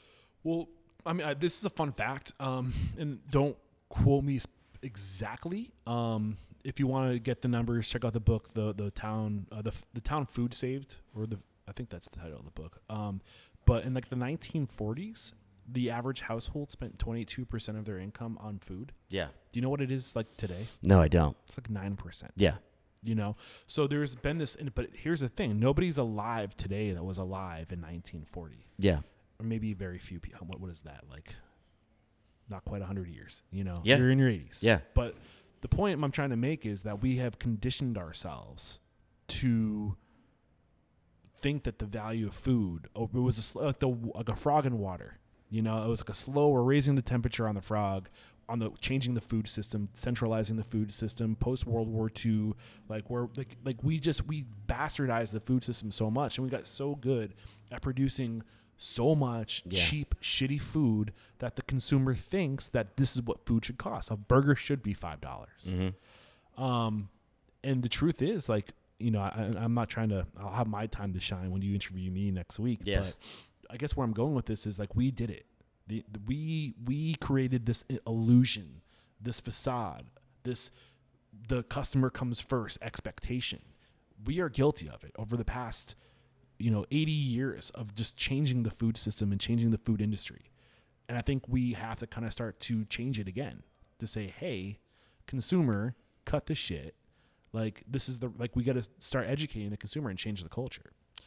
I couldn't agree more. And I also think that the dude who made that, like, it was to like sell more something. The customer's always right. We looked it up during a podcast. Is the dumbest shit ever. Because really, like, 9 out of 10 times the customer is actually wrong. Right. And I think the marketing strategy is like, hey, like, it's not about being right in this moment. It's about making them feel like they can come back. Yeah. So, like, it's weird. It's not I don't have all the answers, but it's like, I think it's just, I don't know. Again, I'm here to hear your perspective, man. So what's going through your mind right now? No, that's good. I mean, you're making great points. The book, I think I found out about the book through your podcast. Somebody had recommended it. Like, yes is the answer. What is the question? Cameron Mitchell. Yeah.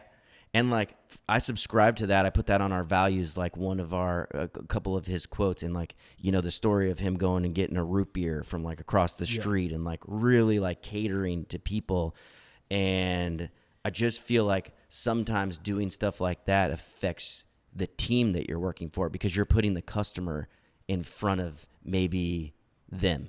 And I think that is, you fail your team there. And if like you want to have great customer service, your team comes first. And go ahead. Well, I think what's going through my mind is that idea of yes is the answer, what's the question, that applies to you, but your customer is your team. And if you live that value, exactly, then it trickles over to the consumer. Well said. Yeah. And because the customers are going to ask for some crazy stuff. Aren't your employees? They do every day. But that's Can fine. I have Friday and Saturday off? That's okay, though. Yes, you deserve Friday and Saturday off. Yes, Thank you for asking 2 weeks prior, and we're going to make that happen. Right. And you're totally right. Man, I'm definitely using that strategy or that saying for employees, because that's what it is. The team comes first. And I think a lot of people know that. If you have a great team that loves working at your spot, then you're going to have great customer service, and it's all trickle-down effect. I don't know where we were.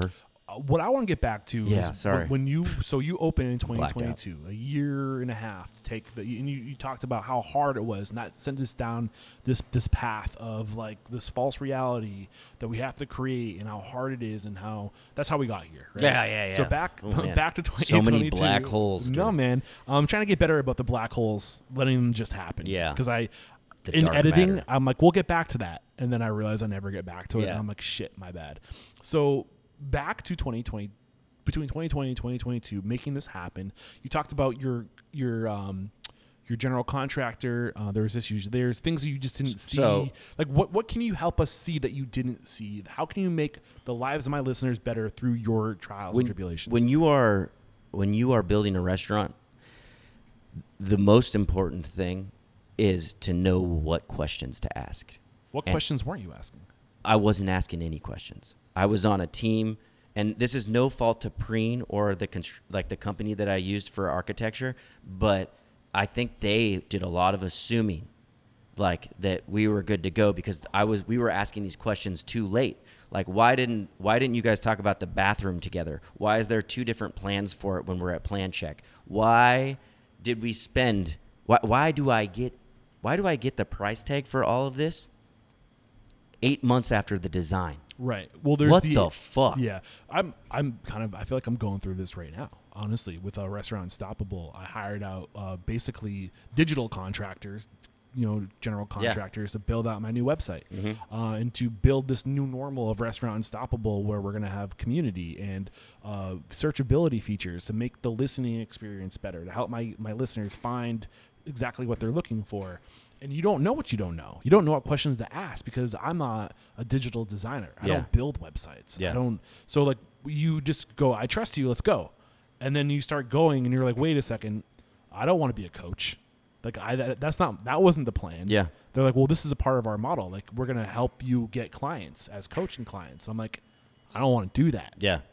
Yeah. So like, then you're like, well, what do you want? So like, you paid for this whole part of your website. So exactly. we're building it out. So like, there's assumptions. But how do we start today's conversation? Don't assume anything. Exactly. Yeah. Recall. So like, and I think that's what happens with like general contracting. You're like, you're going to give me a quote and we're going to get started. And then we're going to go so far down this path. And then you're going to make an assumption about what I want. And then you're going to say, no, I don't want that.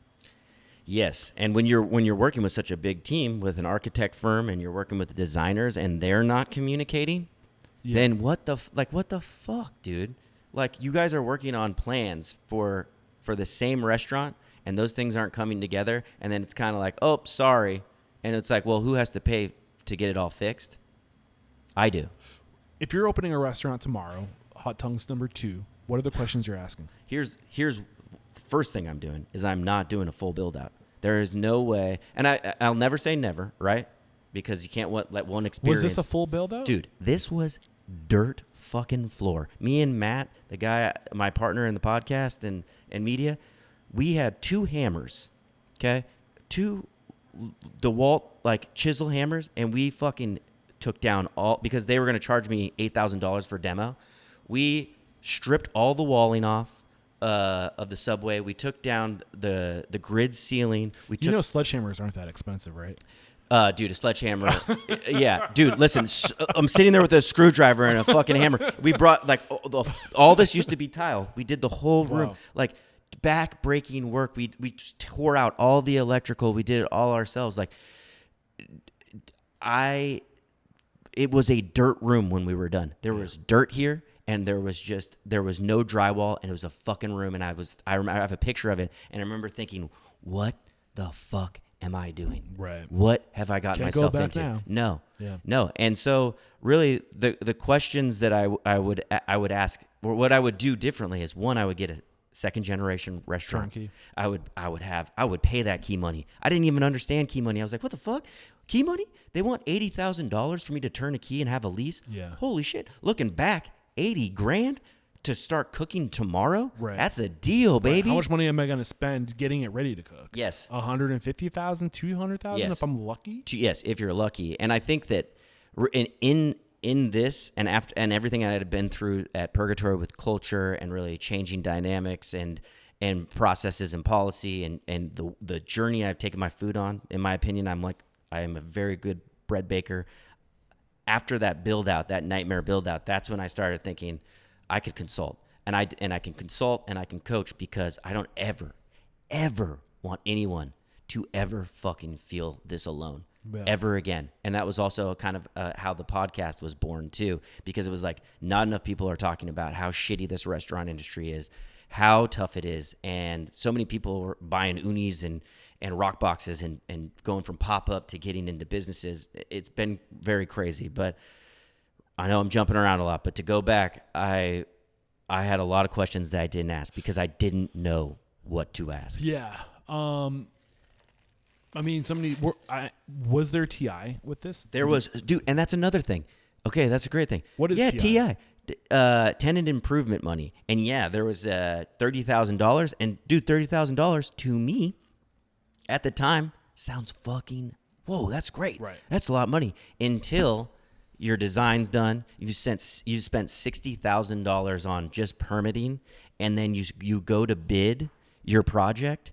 And people are like, yeah, it's going to be $600,000. And you're like, what the fuck? Yeah. That is nowhere near my budget. And then you're looking at your designers like, what the hell? And they're like, well, you approved this countertop. You approved this bathroom design. You approved all these things. And I was like, well, why didn't anyone tell me that a countertop was going to be $40K? Right. Where is the advocacy for you're not working with a restaurant group or somebody that's got multiple units. This was me and my wife on these calls. Right. But whose fault is it? It's me and my wife's fault. You don't know what you don't know. You don't know until you know. And now I know. And there's only one way to find out. And that's why I said failing up. And I'm in such a bad spot, honestly, with having spent my own money. And to this day? Because you anytime you open up a business, right, you dig a hole. And you want to dig the most shallow hole so that it's easy to. I got Jay-Z dig a hole in my head right now. Hell yeah. Hell yeah. You dig your own grave, basically, and you have to fight out of that hole to then put down a foundation and then actually start building something. And I am still so far in that hole. I mean, I'm building something while I'm doing that, but there's no foundation. So it's very, very it's scary. Man. And I think what I've learned through these conversations is, you have a dream. Like, and you're a visionary kind of guy, I can tell. Like, you're you have dreams, you have vision, you have ideas. And I think that a lot of people in this industry fall prey to this, is that we want that today. We want that vision, the thing that's in my head. I want to start there. Oh, yeah. And I think it's important to have vision, to have those dreams. But I think if you can just start where you are, and I think that's one of the things that's so cool about Rockbox and Uni and Gonzo and these companies is, like, it has given the people the ability to start where they can, because it's like with pop-ups and stuff. Like, and I think it's also cool. Like, you have an amazing brand, right? Yeah. And like, what did it cost you to get your brand? The brand was free. And you know what? One of those ovens is like $600 to $800, and I couldn't agree more. But the barrier of entry for this industry has changed a lot. You can use your home oven. Three of my good friends that are on the best 20 pizzas in Los Angeles started in 2020 in their houses. Right.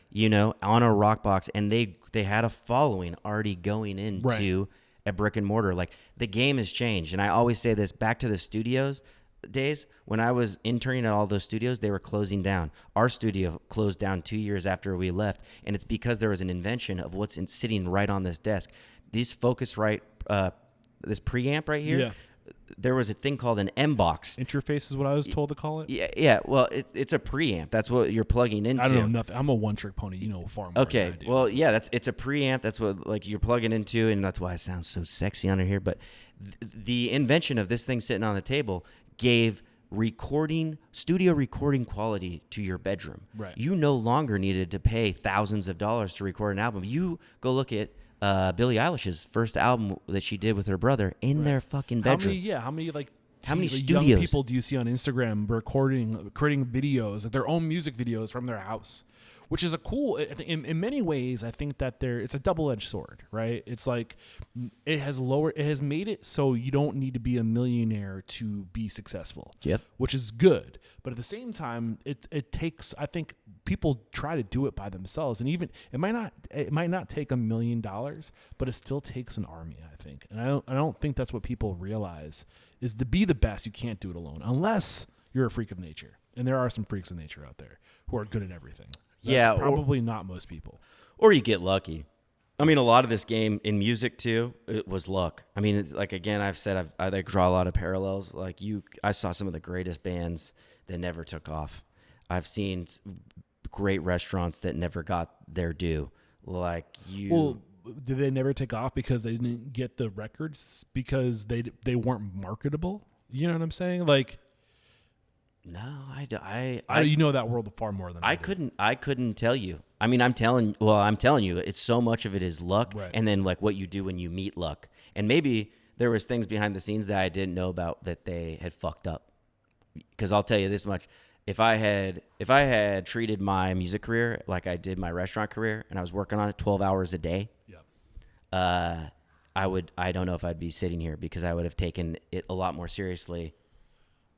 And I would have taken it as a job instead of an art. And sometimes I still get in trouble looking at the restaurant industry like an artist. And it's a business. It's a business first. and that's how you got to treat it. And, Right. And So where is your business today? Paint the picture of where Hot Tongue is today. dude, Hot Tongue has been through the ringer. I have essentially opened up 2 businesses because we haven't even talked about that. This opened up as a fully vegan pizzeria. Oh, wow. I've been vegetarian for 20 years. I had been vegan for 6, and there was a writer's strike in the summer of last year, and SAG writers and actors strike. Things were kind of already on a trickle down from like the COVID. I think COVID was like a slow burn to like really feel the effects of the economy kind of getting fucked up. And so we were already feeling that, and then this writer's strike affected the whole city.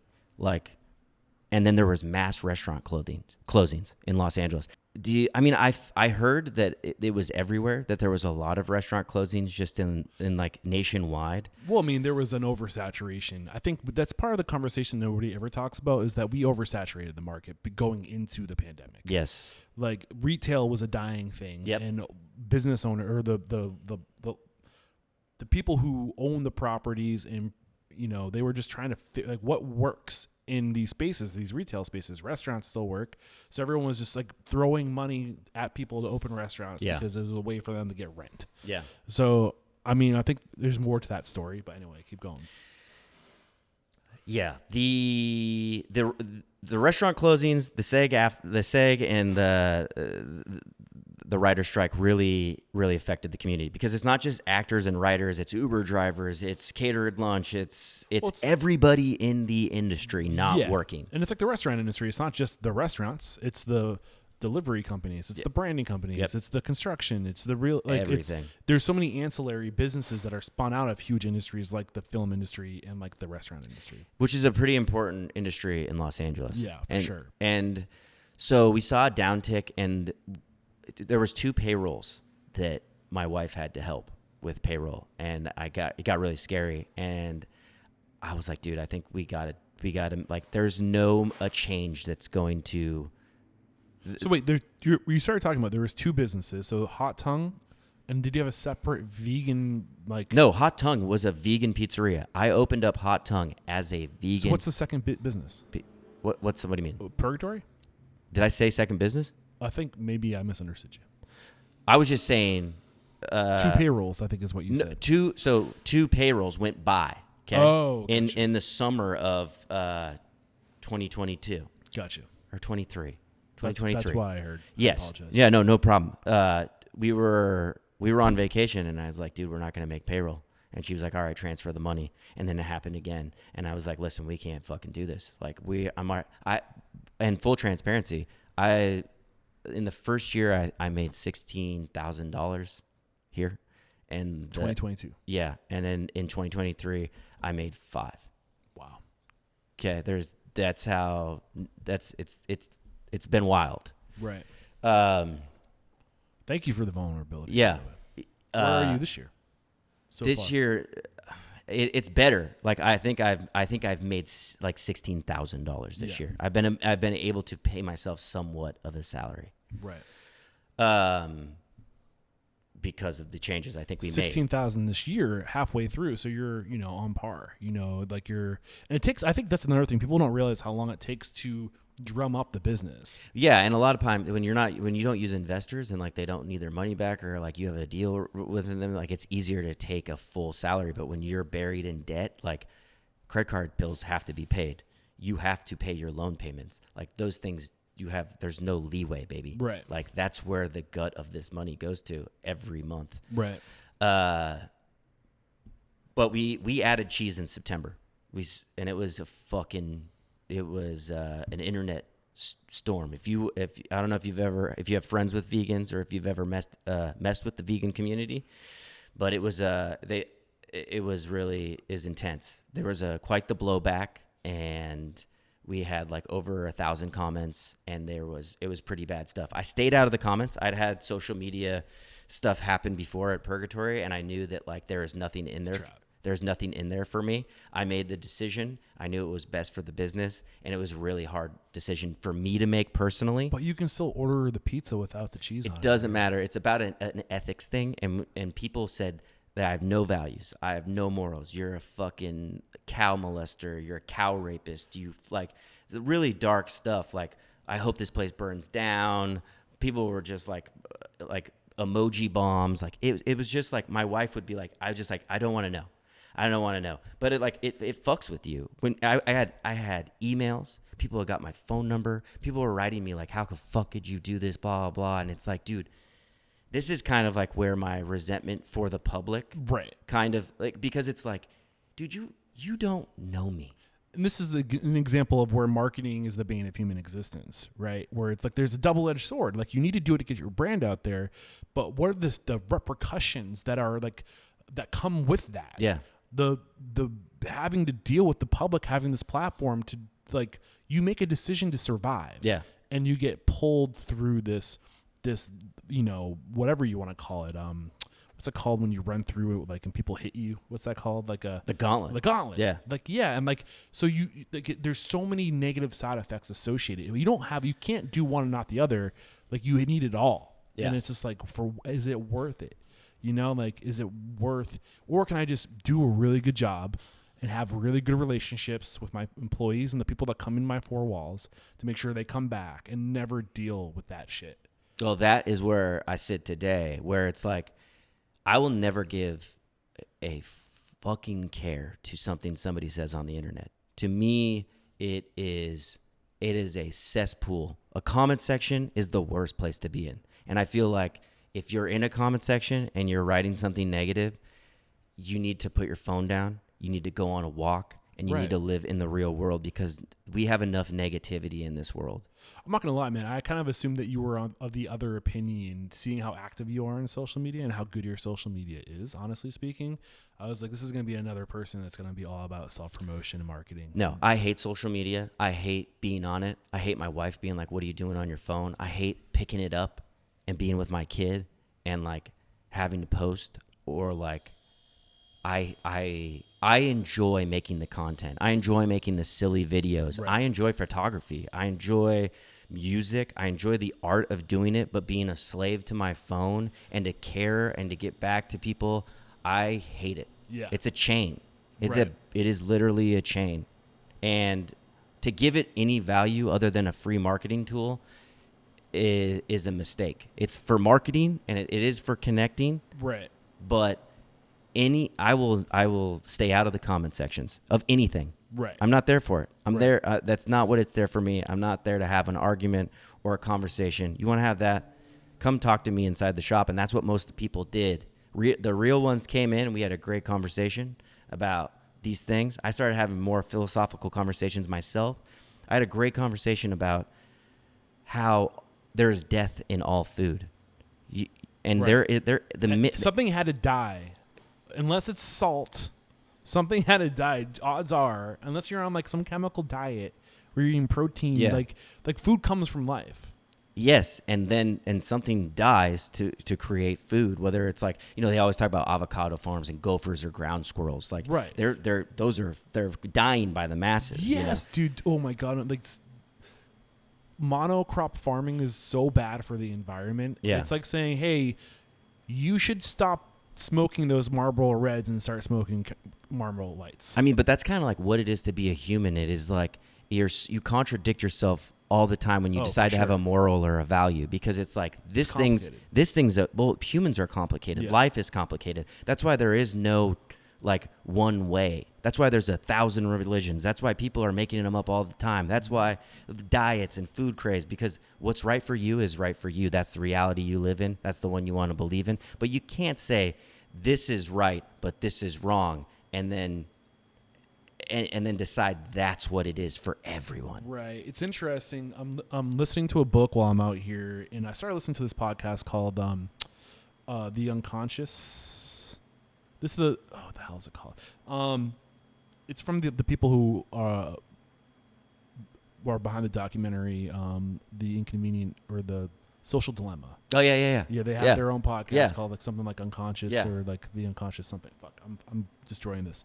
But they had somebody on the show, and he's the author of power and progress our 1,000-year struggle over technology and prosperity? Because a lot of what you're talking about is what I struggle with internally. Yeah. You know, like, where do you draw the lines? Like, do you tell people to promote themselves? Do you get behind this idea of marketing and social media? Like, or where are we going with AI? And like, what's that all about? Yeah. But in this book, he gets into like this idea of like everything is just like it's a game of who has the most influence. But generally, influence is about power. And if you have the most money, you can influence the most people to get behind your message, right? Yep. So like we live in this world where there's so many people trying to get the attention, to try to own the idea, the vision, the message. And if you have influence, if you have money to buy influencers to get this message out, Yep. then you control the narrative. Yes. And it's just like, well, it's such a slippery slope, you know, like I don't fully know where I was going with that train of thought, but I think to your point, it's like you will never be able to understand everybody's perspective. The world is more complicated for any one person to fully wrap their mind around how complicated it is. And the more you learn, the more you realize how much you don't know. And it's infuriating. But you have to be open to learn. You have to be open to learning, right? Exactly. Like I always say this because, dude, I got during these times, like I got into like stoicism and a bit of like Greek mythology, and like really just like, you know, you do not let somebody's opinion basically mess with yours. Like Right. That's their opinion. You know, it's like very simple stuff in stoicism that I really connected with, and understanding that the world is meaningless. It's, to me, we as humans give everything meaning. Well, you choose your you meaning. give Your meaning's relative to you. which means everyone is living in their own simulation. And then it's like when there's a collective simulation where you join a group, you buy into all of these things. Yeah. You follow the same people, you read the same books. So then all of these things are the truths that you give yourself. And if you aren't willing to be like, hey, maybe I'm wrong, or hey, I'm going to explore this information, or hey, that's why we have so much controversy and polarizing beliefs, because everyone just wants to be right. Exactly. And no one wants to learn. And influence is really manipulation. I'm snapping right now because this is poetry, dude. This is like you're articulating really well what I've been feeling, and it's good to know there's somebody else in our space, who is starting to echo the opposite of what's been echoed. Yeah, you know, I think it's important that we talk about this stuff. Loving it, dude. Yeah. Where's your business today in terms of? Let's get into like actual physical tech stack, systems, processes, what your life looks like. That's one thing I want to get out of every episode. The business is booming. We have like grown month over month. We added cheese in September, and in December I added meat. I had already gone through what I did with cheese, so I changed things around with this approach and actually turned comments off, and it was much smoother. Right. Just real quick to get back to the internet not being a real place. And it's a place for people to feel maybe like they're doing something from their couch. We saw no sales go down from adding that controversy. Didn't do anything to our sales. We started growing right away. Right. When we added meat, pepperoni and cheese is such a thing in America on pizza. That's kind of what it is. We've gotten 20%. 25, 30% growth month over month. And it has been kind of like opening up a brand new restaurant, because when you start all vegan, it's hard to let people know, hey, they're like, oh, you have meat and cheese? And it's like, yeah, we do. So it kind of feels like we're starting over a little bit. Right. But the processes here have been tight. My management team is incredible. Michael and Andrew have allowed me to not miss a day with my son, to be a father. And having a kid is the most important job to me. Being a present father and a present husband. If you're going to bring life into this world, I feel like you should be there for it. And I know that we all have different trials and tribulations, but for me, that's important. For me, being there and spending time with him, and I've been allowed that because of how tight the processes are here, how tight the recipes are here. Everything functions great. We have recipes locked in an iPad. You got things on the wall, like all the stuff we kind of already talked about that I took and learned through Purgatory. And our culture is top notch, and it's a great team. And everyone that comes onto the team loves working here. It's a fun environment. It's a fun, creative. We all give a shit. Yeah. Keep going. And it's allowed to have people that I trust, people that I know, and like I said, getting out of the way, letting them fail, being okay with somebody's meal getting fucked up, or maybe an account getting fucked up, or spending $1,000 on something that we didn't need. Right. I mean, and not losing my shit over it, and being like, I just need a second. Let me take a couple deep breaths, but allowing for that growth for them. Has allowed me to be able to have a podcast.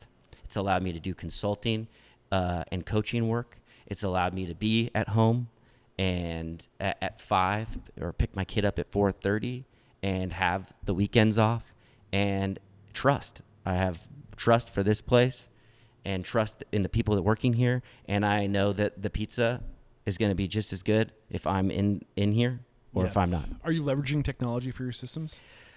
We leverage, we use numbers and to scale recipes. So What do you mean numbers? like numbers in an iPad. It's like the app that comes yeah, with like yeah, Apple? so the biggest thing we use spreadsheets? for technology and like ordering systems and checklists, but instead of like doing stuff by batch, you can just weigh things. You weigh the amount of ingredients, and then that can give you the exact recipe. Grams. Yeah, which has been awesome. Yep. So that like you're not confined to making a certain amount all the time. But So no, you're using Toast. I see that over your shoulder. we use Toast. Listen, email marketing. This tool, Toast, has been epic to. How many of those features are you using? Well, we use Extra Chef too, which has been great for inventory.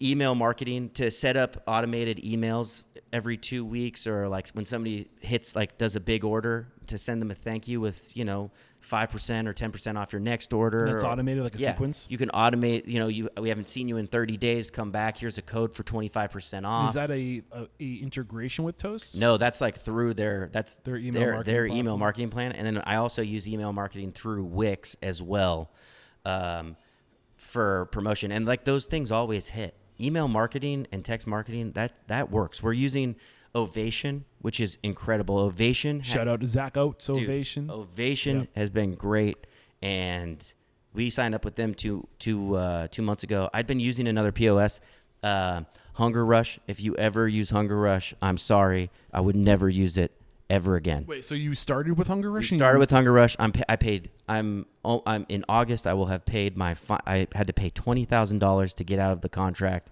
It was such a good company when it started, but it was like a dinosaur.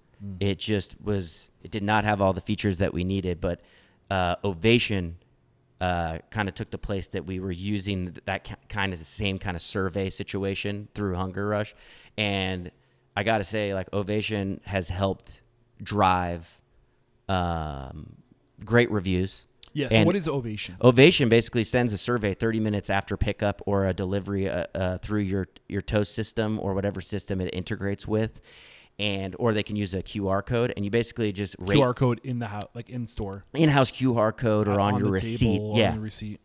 And they... So you get a message virtually, or you scan the QR Yeah, no, code. yeah, and it sends a text message, and it says like, "How was your meal? Rate it from 1 to 5." And in anything under 5, if they give you 5, then it goes to a Google, TripAdvisor, or Yelp. That they're kind of like, hey, and it's like win $100 gift card to incentivize to incentivize. And then a lot of people, if they give 5 stars, will go right to Yelp and Google. And this is another thing that I hate, but is true. Influence.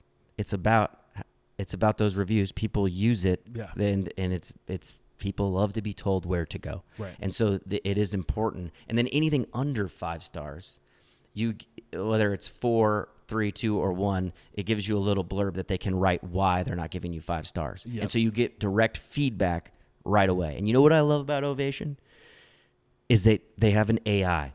They have an AI button that responds to the first message, and so you don't even have to fucking think about it. You just hit that AI, and it gives them a great message that basically just regurgitates like, thanks for reaching out. We really appreciate it. Sorry that you want more vegan options. There's already 1,000 on the menu. Like, good luck. and we don't have to get mad, and it's easy for my managers. They get notified if there's anything below a 5. And we just hit the AI button most of the time, unless there was a real concern. Yeah. But most of the time, it's like my delivery was a little late, or I missed the pesto pizza, or stuff like that. Awesome. Great folks over there, Ovation, huge supporters of Restaurant Unstoppable. They've been past sponsors, and a relationship that I continue to promote. They're doing great stuff there.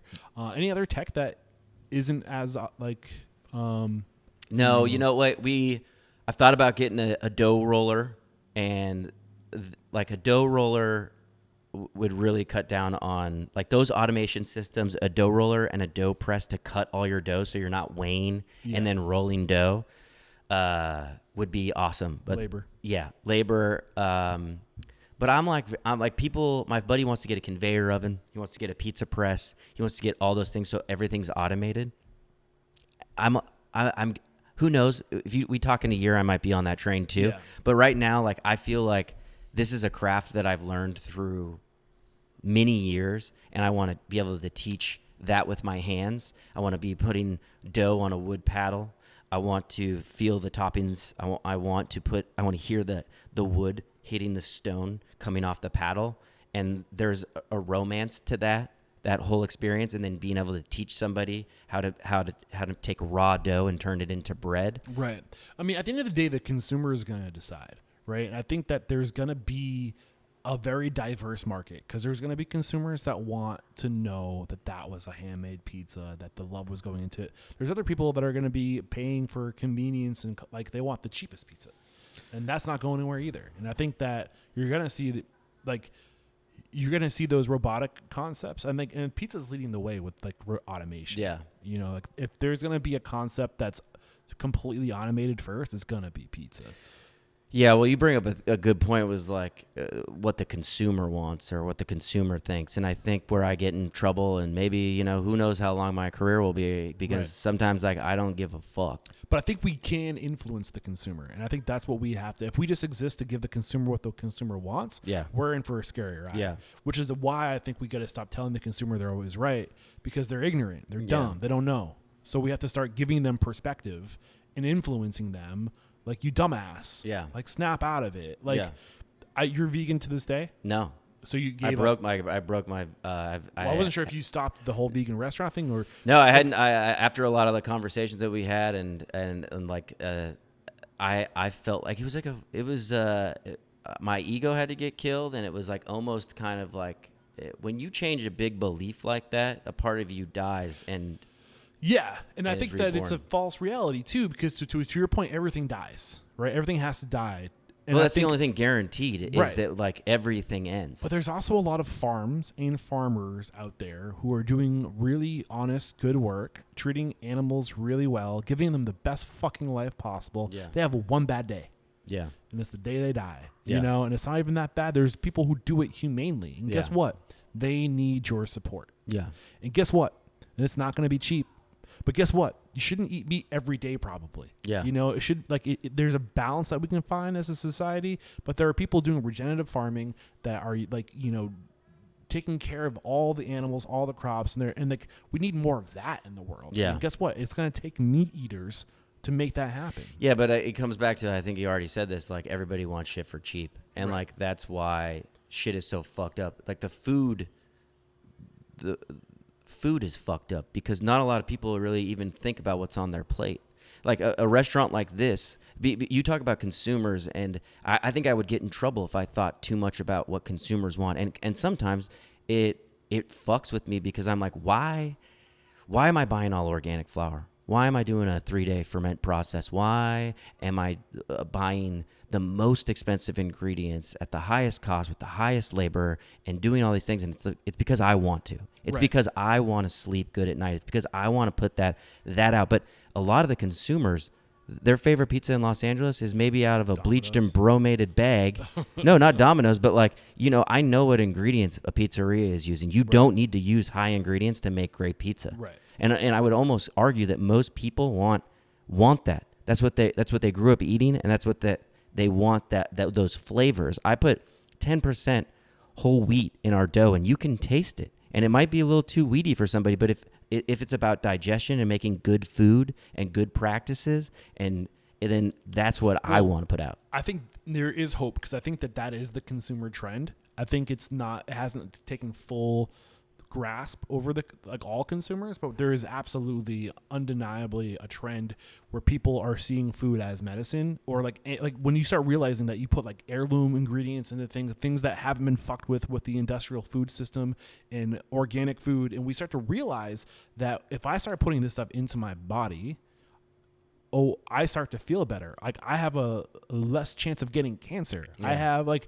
and we're just now starting to realize that when you go in that far extreme, hyper centralized, hyper processed food system, it's not like we live like most people are like can't eat bread today. Like no way to get out of that. I live in Los Angeles, dude. The gluten-free pizza here is right. Is one of our best selling pizzas. So like it's just like we've moved in this direction where like we fucked up food so bad, and we're starting to realize the only way out of this is to eat real food again. And people will only where I'm going with this come full circle is the consumer is selfish.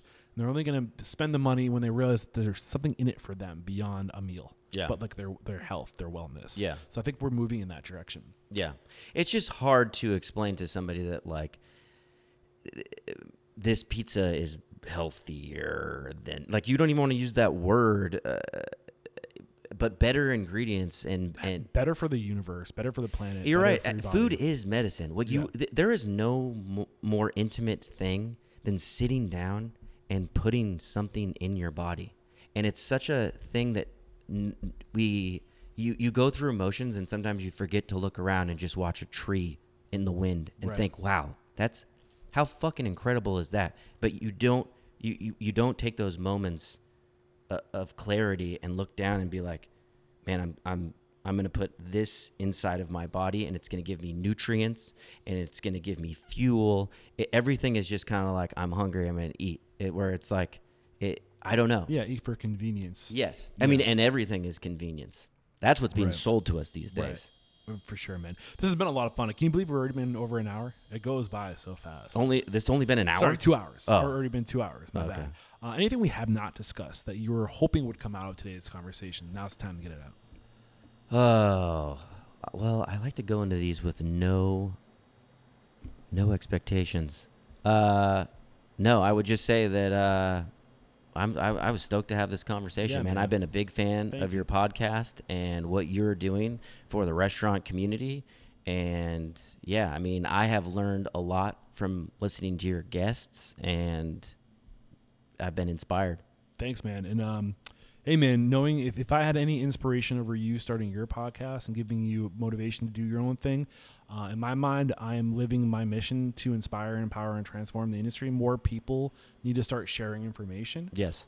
So, stoked that you started your own thing. I think we go further together. After today's conversation, I feel like we're more aligned than I had realized, which is really awesome. So any way I can support you and what you're doing, man, I'm about it. But I still have some questions before we officially wrap up. What's one thing about your business, a value, a process, a system that makes you truly unstoppable? Oh, man. That is a great question. I think honesty. I feel like I said it on the podcast that I feel like a lot of people will tiptoe around certain questions. Like, if you ask me a question, you better want to know the truth. Right.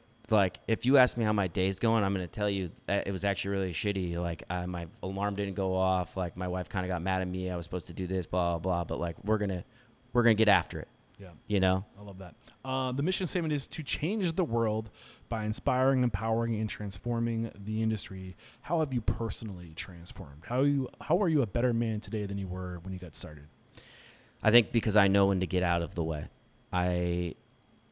Others cannot grow if you're covering up their sunshine, and it's getting out of the way and letting other people grow. And to me, what success is not money.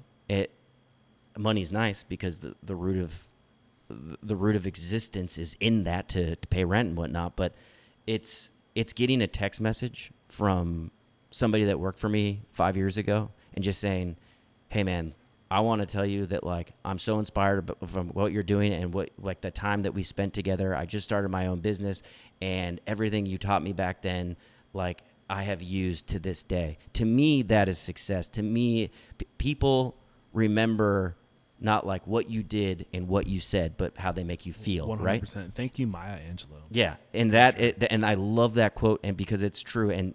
And recently I got a couple of these texts, and it's like when somebody's gratitude is so deep that they take time out of their day to text me, I get heavily emotional because I did something positive for them, and it was people who had done that for me. And I'm always quick to let somebody know, hey, thank you so much. You affected me in this way. Sometimes we don't tell each other how much people mean to us, or how they've inspired us, or how we're just like not honest with our true feelings until it's too late. And I try to let people know right away, listen, I was inspired by you. I wouldn't be here without you. This lesson right here, I use every day, and having that given back to me is priceless. I think Kanye West said it really well when he said, and I'm going to paraphrase this, but we all too often get the roses when we can't smell them. Yep. 100%. He also said, one of my favorite quotes is, if you're a fan of me, you're a fan of yourself. Kanye West. Yes. I love him. Yes. All right, man. Last question before we officially wrap it up. If you got the news, you'd be leaving this world tomorrow. All the memories of you, your work, and your restaurants would be lost with your departure, with the exception of 3 pieces of wisdom. What would those 3 pieces of wisdom that you could leave behind for your good of humanity and your legacy be? Don't judge. 1. Don't take yourself too seriously. 2. And love everyone. 3. This has been a lot of fun, dude. Who do you respect and admire? And I know you know the pizza scene here in Los Angeles really well. You're well plugged in. You already actually gave me a couple of names. You can echo them now or give me some new ones. Your call. I would go with Andy from Bub and Grandma's. I believe I'm wearing his hat. Yes, you are. I was actually admiring that. Andy from Bub and Grandma's, because we didn't really even talk about food, but my bread baking process, I make a pizza that's more like a country loaf. It has more of a bread recipe than it actually is like a New York style round and thin. It has a lot more hydration, sourdough. It's very grainy and weedy. And I've been heavily inspired by his journey. He makes some of the best bread in Los Angeles. He started out in his apartment. He moved to a place in Lincoln Heights. Then he had his bakery is just down the street here. And then he opened up a diner called Bub and Grandma's. That's what his bakery was called too. But he supplied, if you were eating great bread in Los Angeles, you were eating his bread. And he has a diner in Glassell Park that me and my family go to, usually at least once a weekend. My best donuts you're ever going to have, best country loaf, best bread. I've been inspired by Andy. I think he's a great dude. And he is he's also just, you can tell he cares about his team and everyone that he works for, and he is an inspiration. Yeah, man. It was Andy. Look out, man. I'm coming after you. You also called out Zach Fisher from Prime Pizza. Zach Fisher, honestly, one of the best dudes. He was already on my radar. Yes, he's been on your podcast? No, he was already on my radar. Oh, Zach they have like 7-8 units, and they put pizza on the map, I think, in Los Angeles. Like they were one of the OGs. Again, I said Caitlin and Daniel from Ronin. Yep. I loved meeting them. Their pizza is incredible. Their restaurant space is incredible. They have a long history, and a husband and wife duo, I think, I have so much respect for that, because me and my wife can barely make dinner together. And then Chadwick from Two Doughs. Yep. Oh my gosh, Chadwick. He's like a dough scientist. When I sat down and talked to him, he also comes from a history of pizza. His mom owned a franchise, and just one of the sweetest dudes. He's expanding, and I just got so much knowledge, and I loved the conversation that I've had with him, and I admire him.